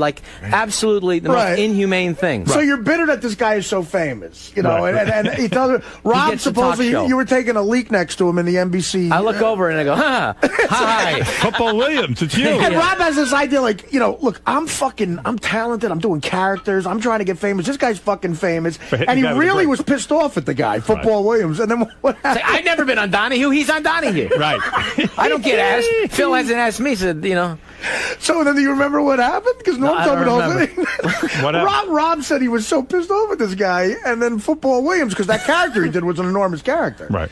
He said he finishes taking a leak, and he comes over and he goes, "Yeah, man, you the copy guy from Saturday Night Live." And now Rob, someone recognized him, so he likes him. "Yeah, man, how you doing?" Other guy goes, "Do my name. He goes, "I don't want to." He goes, "Do my name." He said, "Rob had to sit there and go, Footballer Rooney." Yeah. Please don't kill me. Don't throw a brick at my head. Yeah. He said, "Don't throw a brick in my face." You're out of the air. Sneaking out. Not staying any longer in the bathroom. This guy's a killer-rama. And he didn't get that. Of course, he's like, "Damn, it's doing my name." Kurt, go ahead. You're on the air in Stony Brook. Hey now. Yeah, Rob, I have a question for you. This is a great interview. I want to know what happened after the Leno show, after you went on dressed up as Lindsay Lohan. Yeah, that's right. You went on as... Yeah, well, they just asked me to do that, and I said, because Martin Sheen didn't show up 10 years. I said, "Can you just fill in?" I got nothing to say or promote. I said, and they said, "Well, just can you come in?" I mean, literally, we'd have got nobody. And I said, "Well, just ask me his questions and just say that I'm him." And so then it worked. It worked as a bit because he'd ask me questions about stuff, and I just look and go, and then I just make up something. And so then they asked, then I'd filled in for what's his face didn't show up, and I got a couple hours, so I dressed up like him, Richard Gere. And they said, "Well, if a woman doesn't show up, that's the only way to do something, because you don't want to just show up and not do something funny." Right. And so I said, "Well, someday if a woman." So anyway, they gave me a call because Lindsay Lohan's in rehab or something. And I said, "Well, that could be funny. Just ask me Lindsay Lohan questions, and I'll be Lindsay Lohan." But I had to be a little careful because I wanted to snort cocaine. I wanted to call people on the phone and yell at people. So but Howard, but Jay's didn't want to kill her, right? And I don't blame him. He's got his thing. So we just did that, but it wasn't too bad. I mean, Lindsay, I guess her mom got angry. Dina Lohan. Didn't she yell at you or something? She got mad. She said that was disrespectful. This is a family issue. Well, it's not really a family issue because your daughter's famous. This is a celebrity issue. You're living your life out in public. I know, but she's part of it. And I said a quote at some Dave Matthews concert. Somebody got me, and I guess I was a little stoned. And I haven't been stoned since, by the way. But you got to spoke for Dave Matthews. So I'm a little high, and somebody comes up to me and said, "So does Lindsay Lohan said this about you. And I said, you know, well, maybe when she stops partying with her daughter, maybe I'll have some respect for her. Right. The next thing I know, it's in People magazine. I said, what? I said that? Yeah. I did say that. I didn't know I said that to somebody with a tape recorder. They should have realized you were at a Dave Matthews concert. Yeah. It's also a good point. Yeah. Hey, anyway, Rob, it's so great when you come in, man. Thank I you, love man. it. And I'm Great to really be back. excited for your movie. Had a great time watching it. I recommend it to my audience. If you want to know what a guy does when he's about to be ass raped, Yeah. this is the movie for you. The feel-good ass-raping movie of the spring. It's available on We should DVD send tomorrow. it to Bernie Madoff. The great, yeah. Yeah, give it to Bernie. Yeah. He can, you know, that was a good use idea. I'll He just could be drop the it off. sequel. Rob Schneider's film Big Stan. You got to check it out. Rob, thanks for coming Great in, being man. here. Rob, how'd it go, man? It's fun. Yeah, it was good seeing everyone again. Oh man, it's just great. This is the best, man. It's the funnest interview you can do in show Now, business. what do you like about Howard's show? It seems you have so many stories. It's so easy for you to talk. You know, because to no him one and- else, I can't say these stories anywhere else, and he appreciates it because he's been in this for 25 years. I've been in it for 25 years. It's a history. So it's just kind of fun because at the end of the day, you can have your money, you can have your relationships, but what you collect after a while, stories. And so it's fun to for me, it's just getting laughs, you know? He's got a great laugh. And if you make Howard laugh, you feel like, it's a great feeling. Cool. So it's fun to be out, To me, it's doing Howard is always like, yeah, I gotta do Howard, Awesome. I don't have to hide anything. So you had a good time today, Because right? he'll attack me if I do try to hide something. It was fun. That was a pleasure, man. Awesome. All right, man. Thanks for Now I stopping. got to deal with the carnage of all the stuff I said. You think you're in trouble with anything Hey, you no, said? I'm not worried about it, man. I didn't say nothing. I don't think. Nah, nothing that bad. Nothing too bad. I'm going to lecture Benji right now. I do actually love Benji, and I'm going to lecture him right now because I'm reading about this radio reporter who got killed in the sex slave ring. Yeah. And I'm going to... By the way, if I sound a little dopey and tired, I stayed up for the entire American Idol last night till 10 o'clock, which I never do. Was that important to you? It is. You know what? I'm not going to lie to you. I'm not going to bullshit you. I'm not going to sit here and tell you it is. It's that important to me. I watched it last night, Howard. All right, don't act like you're above it because you seem to be watching it plenty. I read about it, and that's why I can comment on some things. Okay. But last night I was doing some things. I said, let me turn this on. It's Motown, whatever. Yeah. All right. All right, let me listen to this. Say you watched it. It's one bad performance after another. Well, maybe that's the fun of it. But Benji's the guy I need to lecture. Please. I need to lecture this motherfucker. Because I'm reading this thing and I'm thinking of him. And I know he goes on Craigslist and all these other websites to find liaisons with women. And as I read to you yesterday, guys who cannot get laid in real life are getting laid online in droves. But the danger is Why amazing. are they having so much success online? I don't know. And then why, Benji? How do you explain it? Why so much success online? It's like niche marketing. You could you go for exactly what you want.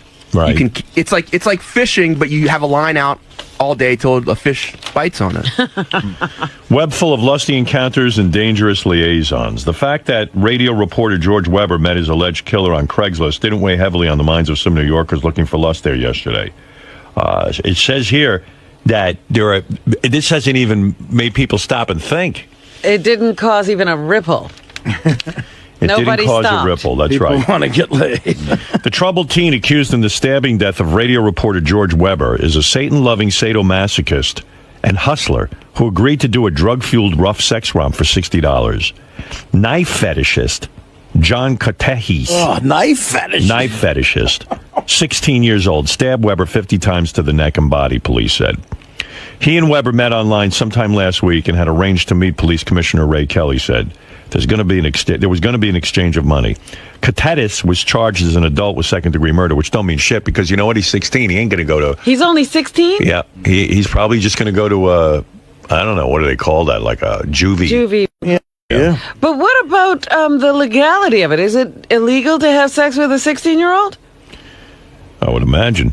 Yeah, that's underage. It sounds like something wrong to me. I don't know, maybe in not every state, but I think around New here, York it's 17, right? Yeah, around here it is. I think Jersey's 18. After the murder Friday, Katehis shed his bloody clothes and fled Weber's pad and some of the victim's duds, only to land in cop custody after a G-train conductor spotted his bleeding left hand.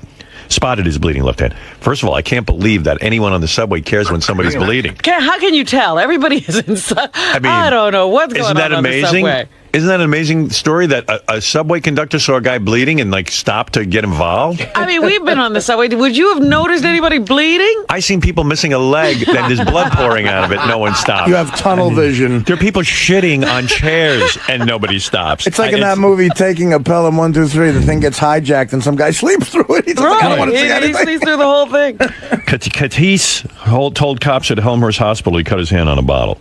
Weber's body wasn't found until Sunday, so cops had no idea Katis might be a killer. They let him go, and he fled upstate to Middletown, hoping to hide out at a friend's house. What friend took him in? I don't know. What school is this kid missing from? He's 16, I guess. I don't know. Everybody's doing their own thing. When cops nabbed him just before midnight Tuesday, Katis was still dressed in Weber's clothes and carrying a dagger that was not the murder weapon. That was another knife. Katahis admitted stabbing Weber, a longtime WABC reporter, after answering an ad on Craigslist looking for rough sex. He saw the victim's ad looking for violent sex and said, I can smother somebody for $60, but it got out of hand, the police source said. What kind of ad is that? What kind of ad is that?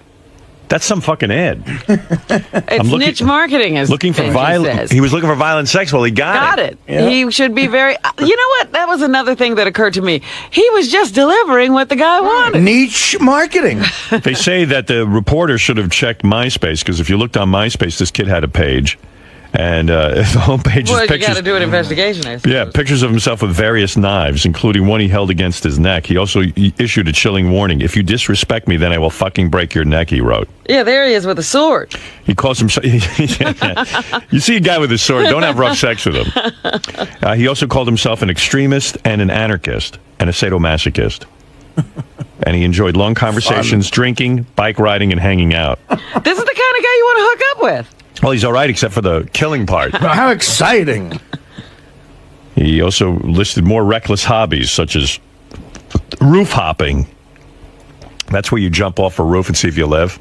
Actually, it's jumping from roof to roof to Yeah. see if you can make it, isn't it? You know like what it's Spider-Man, except without the spider powers. You know what it's like? It's like this old joke where a guy goes to another guy, hey, man, you want to come to a big party I'm having out by the campgrounds tonight? And the guy's like, what's it going to be? He goes, it's going to be a little drinking, a little fighting, a little fucking, Yeah. The guy's like, great, what time should I be there? And he goes, well, it's just going to be me and you, so whatever time you want. Whatever time you show up.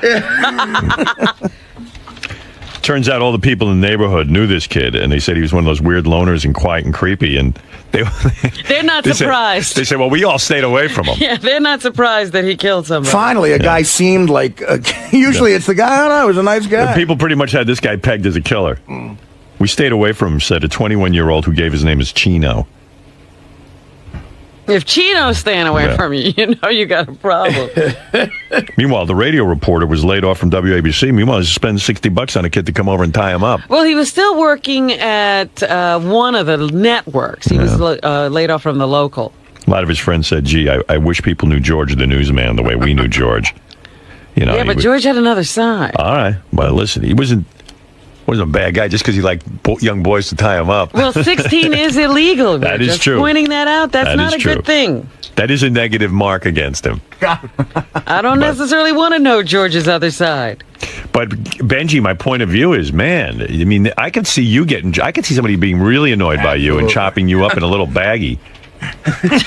In a bag. In a big baggie. Several baggies. Big garbage baggie. Yeah, like, we're talking hefty bag. Like I could see somebody taking Benji in, duct taping him, putting him in a bathtub like in Scarface, getting out a chainsaw, cutting him up into pieces, sticking him in about 5 different garbage bags, and burying him all over Manhattan. Right.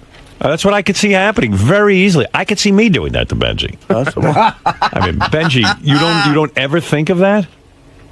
Yeah, but listen. I'll be totally straight with you. Yeah, be straight. I'm being serious. think. Listen. Anytime you're doing something a little bit on the extreme, like let's say if there's a girl willing to meet you at 2 a.m. on the internet, it might be that she's more willing to do crazy stuff too, but you really have the same risk in a bar. It's just because the type of people that might be attracted to that might be. But don't you think that a girl who says that 2 a.m. could easily lure you back to a place where a guy's going to rob you and beat you? But I don't see that happening any more than like picking up a chick in a nightclub. No, the chick in the nightclub, you can see who she's with. You can see what's going on. Maybe. I mean, but the truth is, at least for the police, maybe people don't realize it. You can trace the internet more than anything. Yeah, So they'll be able to find your killer. Oh, yeah, that's what you want. So after you're dead, we'll be able to find the guy. Okay, that's a good point of view. I didn't realize you were that well thought out. Go to www.I'mGonnaKillBenji.com. Because as Benji points out, he got laid Saturday, and what he says was like a model who was no. She was very attractive. I said there have been model. To me, girls as hot as models. Wow. She was a very attractive girl. Like I think if she walked in here, you'd be like, "Wow, that girl's hot." And not just and you met her what time of night? I'll have to go back. I think it was like 9:30 or 10:30. And you never say to yourself, "There's got to be something wrong with this chick," because I mean, she can't get a guy. She has to go on the internet. Well, no, she can get a guy. She knows that. She Right. knows she can go out to a bar and get a guy in 2 seconds. Right. You can't get a Benji though. Yeah, I mean, that's what I'm saying. I'm I mean, why can't special. she go to a bar and just meet a guy and then say, "Hey, let's fuck"? I don't know for sure why girls. There's a lot of girls that like to be pretty wild. Right. But for some reason, they prefer to do it like this. I almost think it's a fetish. I don't think it's a what he's claiming is, if you go to a bar, it's awkward. If you put the thing on, look, I just want to fuck. I don't want to get to know you, but I can't imagine there's that many girls who are hot that really just don't. There's want to probably fuck. not. I but think it's a different world now. I think he's right. There's probably not that many, but again, we're in a big city, like 18 million people. If you have a few percent that are into that, you have a lot to choose from. Yeah, but there's like no way.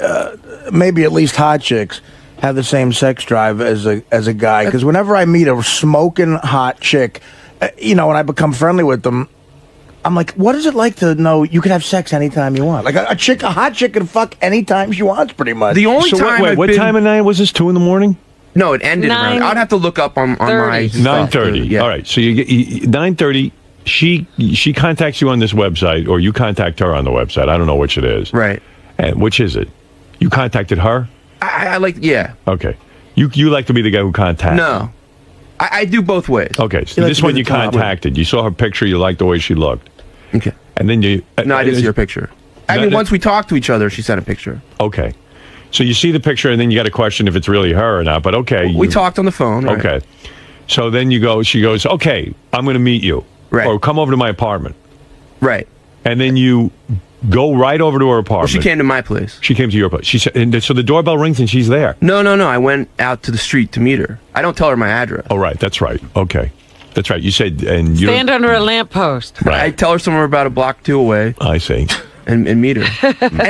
and the only time I've been rejected has been when it's an ugly chick. Ugly chicks have rejected you. Right. Yeah. It seems like with the hotter the chick is, it's less like they seem to be less concerned, at least at the point you meet them. Wow. Because seriously, I don't mean this as a put down. I mean, you are a chubby guy and balding and, and Do sweaty. you wear that skull cap when you go? Yeah. I mean, I can't even, I just find it hard to believe. He looks like a bloated Bruce Willis. Listen, I think, I don't know, maybe I have just some sort of incredible self-esteem, but I think I'm pretty good looking. Dude. Like, I know like, I'm not a Stamos, but I think I'm... you're not a Stamos? You're not hideous. Like even Beth has said to me, I think Benji, if he lost some weight, might be a nice looking guy. He's but not a bad. It's not nice of you to horrible. admit you're not Stamos. But that's also But why... Benji, you're complete. You're like the chicks who come in here who think they're like Playboy material, I and they're clearly not. I don't know. It doesn't... I don't think looks are as important to a lot of chicks as they are to guys. Guess not. And also, I think that's, you're saying, why is the computer? The computer, you can use words. And on the phone, you can use words. And you can show them your personality. Yes. So you're a wordsmith, is what Robin. But if I'm a girl who's looking to get laid, I want the best looking guy I can Some get. girls are. Yeah. Some girls are, and sometimes I won't get that. Yeah. But some girls, that's not what they're looking for. So she came over. Or at least not their top priority. Do you send them a picture? You said she sent you a picture. Yeah, usually. I'd you know like what? to I see didn't the send her a picture. picture. I didn't send her a picture. Wow. She didn't care. I guess not. Wow. So then you go and you meet. I avoid sending a picture. You bring her up to your apartment. Within 20 minutes, she said, you're banging her. Yeah. Wow. Like the clothes come off and let's do it. I had some wine. We had some drinks. And this is the one you ate out for 4 hours? Yeah, and I've gotten people say, well, you can't. It's not like I'm sitting there just lick for 4 hours straight. Yeah. We're playing, I'm licking, I'm fingering, and sometimes we cuddle and kiss, and it's going back and forth to that. Oh, I want to throw up. That's what she said too. Cuddling Benji, kissing Benji, and him licking you for 4 hours. If you're going out like a cat. for or even me. anonymous sex, don't you want to just have the sex and go?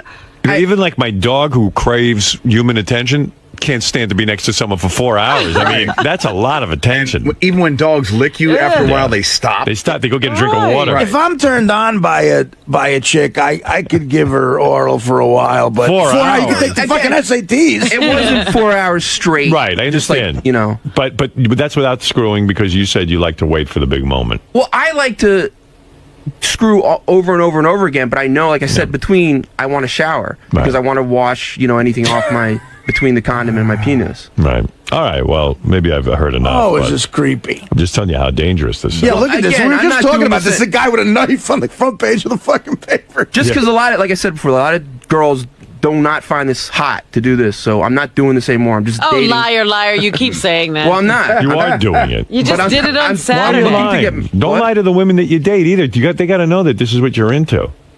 I'm not. I'm into sex. Benji, you do this tons of times in a week. What are you talking about? You're not into it. You are. Why are you denying that you're into it? Because girls, I'm looking to date regular girls. So you're gonna have to find a girl who accepts this. But lifestyle. you better tell them your truth too, because once they find out about this, people are more accepting once they know you for a couple weeks. Yeah. Yeah. I like how we go. So I'm really not into this. You do it every week for the last God knows how many years. He's forcing himself. Wow. If I looked like Benji, I would be so nervous that when the girl saw me, she'd be disappointed.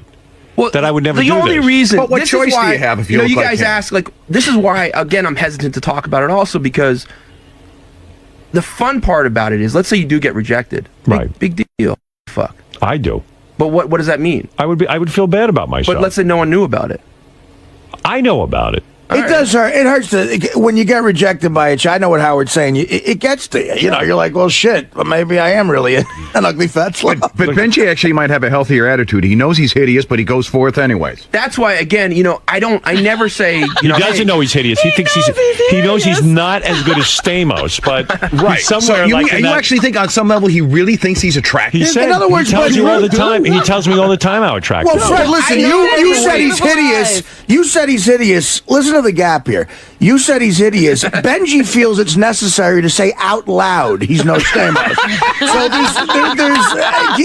Benji feels it's Benji feels it's necessary to get that information out verbally. So Stamos was on Full House. Benji's as big as a Full House. The best week that you ever had doing this, could you bang 5 different girls in a week? That's the appeal of it. If you want to get laid, you can get laid. If you you still have to put time into it. That's what this guy said in his letter. He says he can't get laid in his regular life, but when he goes online, he gets laid like crazy. So that's why people are taking these big risks, but you can end up chopped up in a bag. Right. I mean, where do you think your looks fall in our staff? I'm being serious. Okay, do you think you're better looking than Fred? Be honest. It's so hard for me to judge that. He thinks yes. I can answer that. Be honest, Ben. I think my face is like a prettier face. Right. But I think women would think of him as handsome, more handsome. So you're prettier than Fred. I don't even know what the fuck that means. What did he say? I don't know. Yeah, he looks like Rebecca Romaine Stamos. Like He's Paul prettier. Abdul, you're not answering the question. Are you I think better all looking guys than are Fred? handsome guys, pretty much. Are you better looking than? Are you better looking than Fred? I guess I think I'm sexier. Yeah. Okay. Are you better looking than Fred? Yes or no? Well, you have to include shape. So shape-wise, no. If you include I'm fat, no.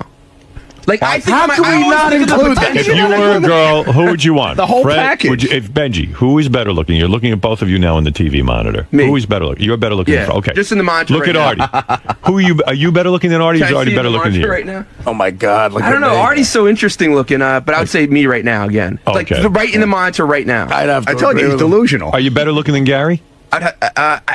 Yeah. You are. Yeah, I don't have no. Well, that picture of Gary right now with his finger up his I don't nose. know. It's really hard to me because I think of you guys as all interesting. Okay. I go, are you better looking than Gary? And the TV camera goes on Gary, and his fingers are up his nose. When I first, it's like, you know what, Benji, you are better looking than Gary. Better have it. I can tell you right now, Gary, what is that? You love to smell your fingers. I wasn't smelling them. Yes, you were. Go look at the tape. I know what you like. You love to be honest for a minute and stop the lying. I don't smell my fingers. This is you 90% of the time when the camera goes. Now watch me.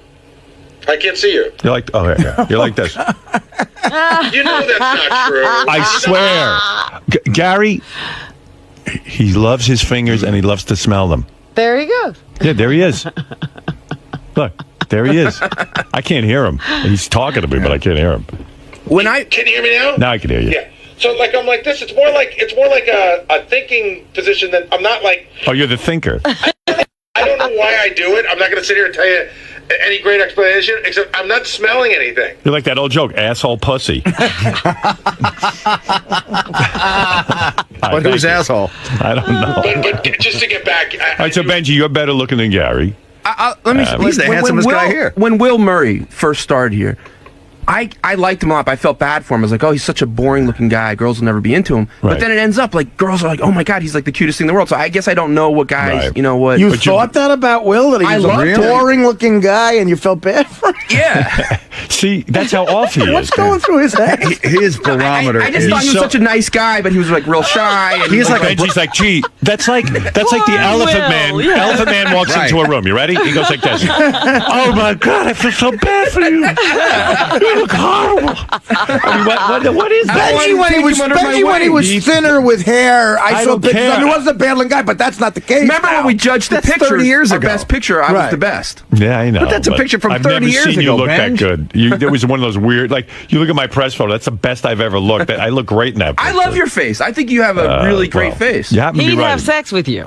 Do you think I'm better looking than you? No. See? But it's again, it's what you you're want. telling me there's no guy I in love this- your eyes. I love your hair. You have like a cool Semitic look. Yeah, rock star here. A cool Semitic Do you think Tom Chiasano was a good looking guy? No, see that's the Will type. I didn't know how sexy girls found him. Then You think girls Jared's a good looking guy? Yeah. You think you're better You looking got than him? Jared No. as a good looking. No. You think Jared's better looking than you? Yeah, he edges me out. All right. Yeah. So he's the only one. Yeah.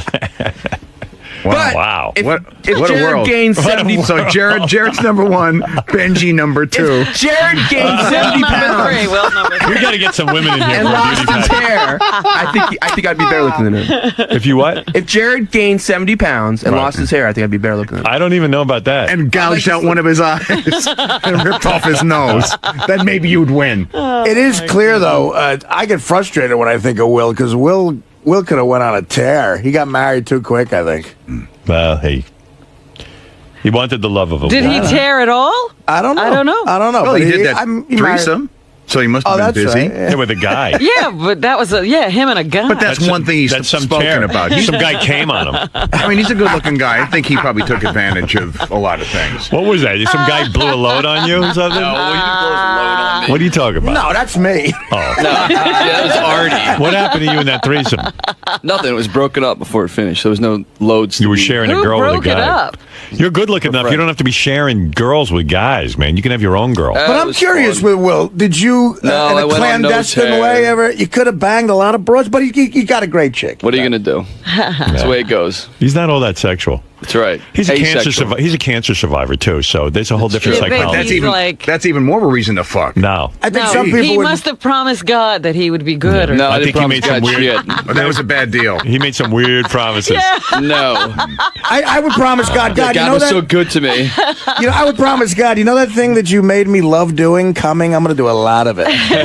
All right, thank you, Will. Yeah. All right, Mike, you're on the air. Good morning to you. It's a big morning. I finally got the article in the paper I've wanted, and We should be breaking open the champagne. And Benji, we've learned, is the best-looking guy in the show next to Yes. Jared. And we all were wrong here. He's no Stamos. Right. On the bronchometer, he is number one. bronchometer. Well, how come we didn't ask the one woman in the room here? I mean, Oh, please. I don't want to Why put would Robin you on the want to spot. listen to me? I wouldn't know a thing. Benji is the authority. I mean, Robin, Benji is nowhere near good-looking in your eyes, right? I have a question for Benji is not ugly. He's not heinous. He's not agree. hideous as Fred has said. All right, let me. Okay, since everyone wants the woman's point of view, all right, you have to have sex with one of the two people. It's always going to be Benji or. All right. But what, is she including what she like? Because Robin, I think she likes me, but she is like disgusted by me. So All I'm asking, it's a physical looks thing. A looks thing. Benji or Fred? Fred. All right. Benji or Artie? Well, you know what? Artie's personality factors in. Artie's got a great no. personality. We're talking about. I got to go strictly on looks. And Artie now. Yes, Artie now. Artie out of shape. Or do you want to go with Near death Artie? Benji? You know? Death It Artie. would almost be necrophilia on your part. All right, we got the answer. Have a good time with Benji. Have fun.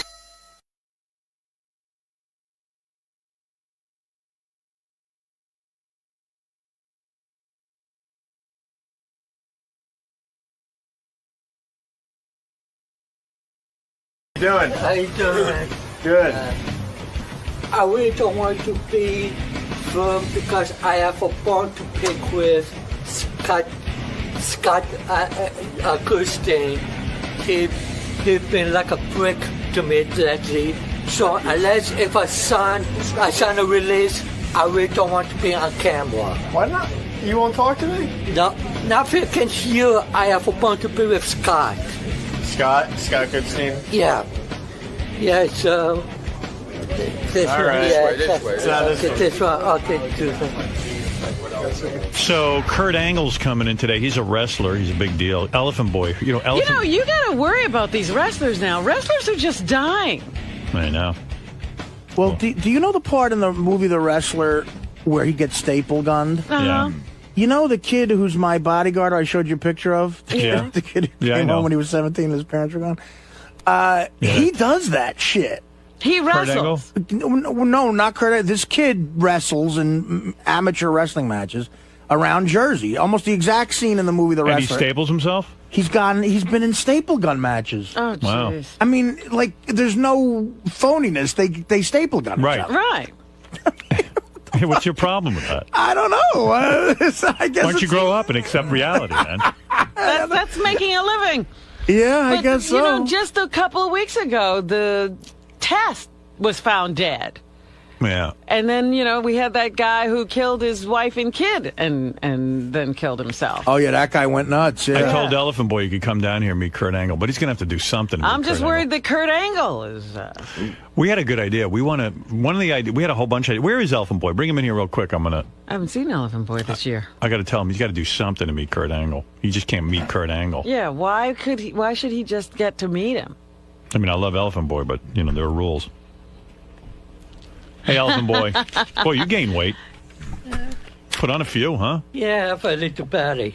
Gary says to me this morning, you think Elephant Boy will be wearing his fanny pack? Yes, and there it is. And there it is. And you Elephant got it. Boy's the last fanny pack wearer, I And think, look in the at country. that color. I mean, that must be from the 1980s. He's got a fanny pack that not only is a fanny pack not cool, it looks like a colostomy bag on his hip, but he's got a fanny bag that doesn't match any outfit he could be wearing. It's a purple. It's a purple no, fanny I am bag. not color coordinated. Yeah. What color is that? Would you say?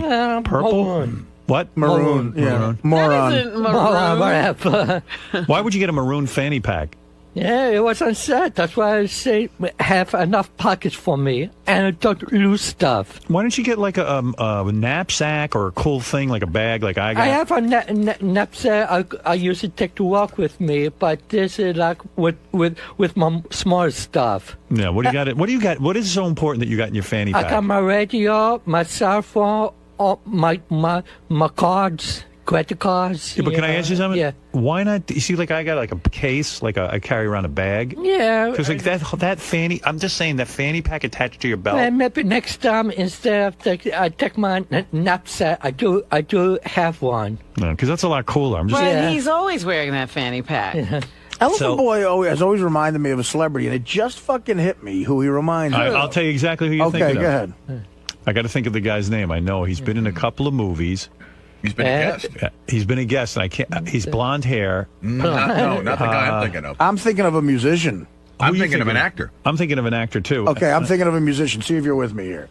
He looks like if Ron Wood sustained a bad head injury. Doesn't he look, he looks like he got Ronnie Wood's nose. He looks like Ronnie Wood. Who are you thinking, Fred? I'm thinking of David Arquette. See, I'm not thinking of David Arquette. I'm thinking of I can't think of the fucker's name though. What? People in the past told me I look like Emilio Estevez, back when I was younger. Emilio Estevez? Yeah. Yeah, you don't look like Emilio Estevez. Okay, that's what people told me. Anyway, Kurt Angle's coming in. Elfin Boy's a big wrestling fan. There was a couple of ideas. He's still into wrestling. Yeah, he's still into it. Well, you still gay or are you straight now? I'm straight now. Yeah, you see, someone said to me, do you think Elfin Boy's gay, but he's just being straight? I go, Elfin Boy did so many gay things that he's gay. He's a gay man who's trying... Fucking He's trying to be straight. But you are faggot. So I feel bad for I it. don't think that he's the kind of gay that is struggling to be straight. But Howard, here's the question. Of course he's gay. Can a man go through a period of time, say 2 or 3 years, of No. a phase of being gay, and then just give it up and be straight? No. You're gay. But there's nothing wrong with it. Yeah, that's nothing wrong. Like to me, it's a phase. I think I'm all out of it, but who knows what happened to future? It's not my. That means he's object. going back. I'm saying if Kurt Angle walked in... Right, like I said, call me in not for 10 years. I'm saying if Kurt Angle walked in, stripped down nude, and said, Elfin Boy, blow me, Elfin Boy would be on his knees. Yeah. I would also say that very few people who go through a phase actually make movies. Like Elton Boy made a movie. That was years ago. Something I regretted, but doesn't matter how many years ago it was. Why is he fighting being gay, Howard? Because it's not an easy life, and he's got enough problems. He's Elfin Boy. You might as well go gay. Nothing's going to get easy for you. True, but I think of this as a much of a hard time I get to get ladies, I have double the hard time getting men. Really, you think? Yeah, I think the most I can get is like old guys. So he doesn't feel that he could get anybody good-looking men, so he's sticking with women. You can get good-looking women? Yeah. You still got that girlfriend? Yeah, but she's how'd you say, indisposed. Oh, she's in jail? It still is, yeah. Oh, she's still in jail? How long is she going away for? Probably not to do Audi next year. Wow. How many years has she been away? 2 years. I told me it's 2 years. How's she doing? Well, I just talked to her this weekend. She's doing okay. Is she getting it on with girls in prison? Yeah, no. Not her thing? Not a thing. Unlike me, she never went through a phase. What's she doing in prison? I didn't even know why she got in there. She's illegal use of prescription drugs. Double burning from different doctors for the same prescription, and then give it to other people. So she was selling it. Not started give away, and also possession. And wow, you get 3 years for that? And Rush Limbaugh didn't do a damn. If it was for the first crime, she would only get possession. But then they discovered she was giving out to her friends and stuff, so they threw the book at her. She was distributing them. That's the word. Right, distributing. See, Limbaugh kept it all for himself. Limbaugh wasn't distributing. Yeah. He bought it. And the thing is, she was risen out for all the possession, but she had the same judge that configured her, and he was put up with no nonsense. I see. Yeah. Did you know you she get that? Did you? Yeah, I saw that. Did you know she was using? Yeah. You did. Yeah. Why are you mad at Doug Goodstein? What's going on? Doug Goodstein, two things. I missed you. And one is the at the Whack Pack Barn when we did. He said I stink, and I was with Marianne from Brooklyn. She said I didn't stink after all the time there. Yeah. But if Elephant Boy got a bad... if it was just that, I wouldn't mind. Right. But then I've been getting complimentary service of Howard TV as a friend of the show. Yes. All of this Sunday, I saw my capable. I was being charged, and I want to know why. So I make an inquiry. No answer from there. I spoke to an associate of dogs. I emailed once or twice. Tell me what's going on. He said, we look into it. To dog, that is harassment. It's not like I've been tapping every day what's going on. Every few days, if I didn't receive an answer... They won't give you complimentary Howard TV? No. You're kidding. No. So now, Doug, give Elephant Boy complimentary Howard TV. What is that? Yeah, and you know what? If it just said because of the state of business, no. Give him an nobody's answer. there. Doug, Yeah. why can't you give Elephant Boy an answer? What are you doing? I did give him an answer. No, What'd you but say? he doesn't. He's like Jeff the drunk. He doesn't take no for an answer. You're hearing his side of the story. I never got it because I sent copies of my emails Doug sent to me to Shirley, and no way the only answer I got is that we are looking into it. Right. And after a couple of days, I looked into it. And what It's happened? not like you just hit a button. There's more. There's a lot of layers involved. And there's a lot of red tape involved. Like I know that. And I actually stopped looking into it after he became such a pain in the ass. Well, I'm why? not gonna bend over backwards for him when Why? he's just he calls like Jeff the drunk. He goes around the office and calls people. Because he I emails have- people. He wants an calls answer. That's why I gave him an answer. I said we're looking into it. Relax. I'll show you the email. Do you see how good Howard TV is? This guy's ready to have a mental breakdown. He can't get it. Yeah, he's calling. I you said should the be- first time you should be I complimented. look into it, I'll get it for you. It's like Relax. heroin. No. Sit and wait, but he doesn't take that. And Wait, like after a week or so, you say if you got business, if you need an answer, and you say you look into it, if nothing going on. But Doug, and how long should it be resolved? I mean, That's Elephant Boy, it. you know, Give how me- long does he have to I wait? really did look into it. Yeah. If that's- Get him Howard TV. No, I will. I'll look into it. Yeah, and don't I look apologize. into it, just get it for him. He didn't stink at Bowling Beauties. He actually reeked. Oh, really? Yeah. It wasn't a stink. It was beyond stink. It was Marianne from Brooklyn didn't smell it. Well, then her nose must have been clogged. Were you the only one who smelled it? No, I could fill this room up with everyone that was in there. Yeah. Yeah, I wouldn't be surprised if it's I stink to death. So it's Go smell nothing. him. I'll smell you. No, you smell good. See? Actually, well, He's doing the 3 sniff test. Okay. it's like a combination of BO and deodorant that's covering BO. I would never win, so I fought it. Well, you did admit to shitting yourself and then going to an event.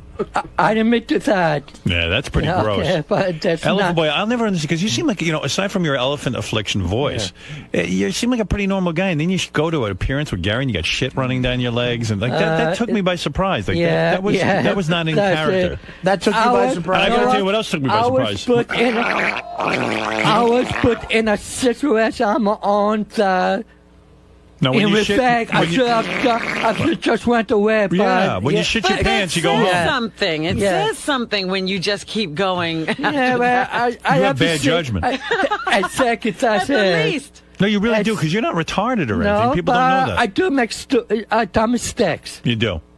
Well, you're not in jail at least. Yeah, It says you're grotesque, is what it says. Yeah, I mean, Yeah. he shit his pants on the subway, and then he went to Gary's appearance and Yeah, like no. had shit down. Yeah. He had shorts on, and was like, there was shit running down his Like, legs. if I was going to my friend's wedding and I was best man at the wedding, I would have to turn around. I'd make some calls. Go, look, I shit myself and I got to go home first.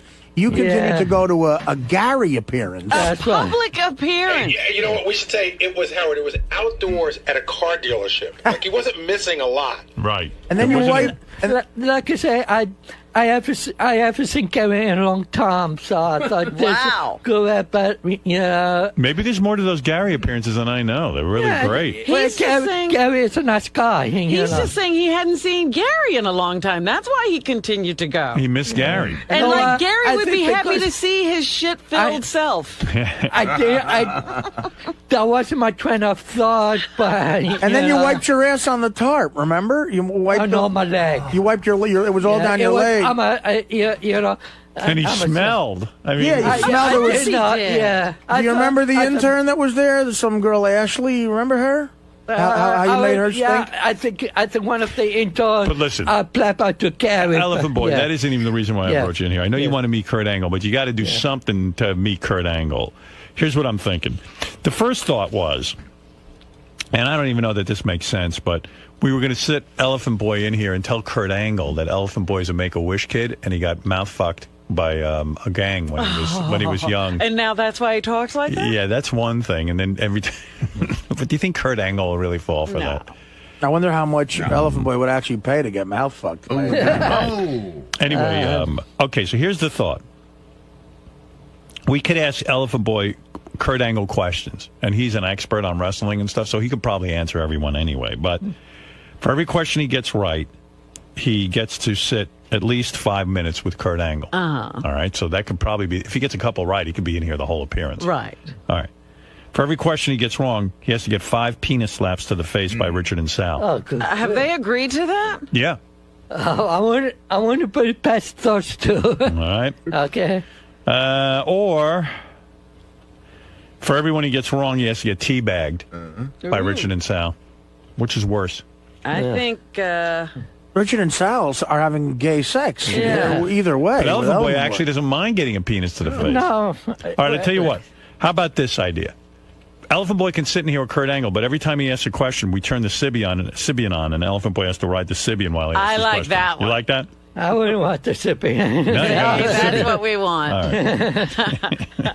right. it would do nothing for me. I don't know. Yeah, you never know. Just sit on it. See what happens. It's just funny to hear you on the Sybian ask Kurt Angle a question. Oh, on the Sybian. All right, the Sybian it is then. Yeah. Oh, good grief. All right. So while you're in here, you can be in here with Kurt Angle, but when we go to you and you have a question for Kurt Angle, we'll turn the Sybian on. Oh, boy. You have to ask it on the Sybian. Right. I just hope you don't lose control of your bowel. I don't think that would happen. Right. But, this is your show. All right. You don't have to insert or anything. How old is Elephant Boy now? What do you think? I'm going to say 50. What do you think, Robin?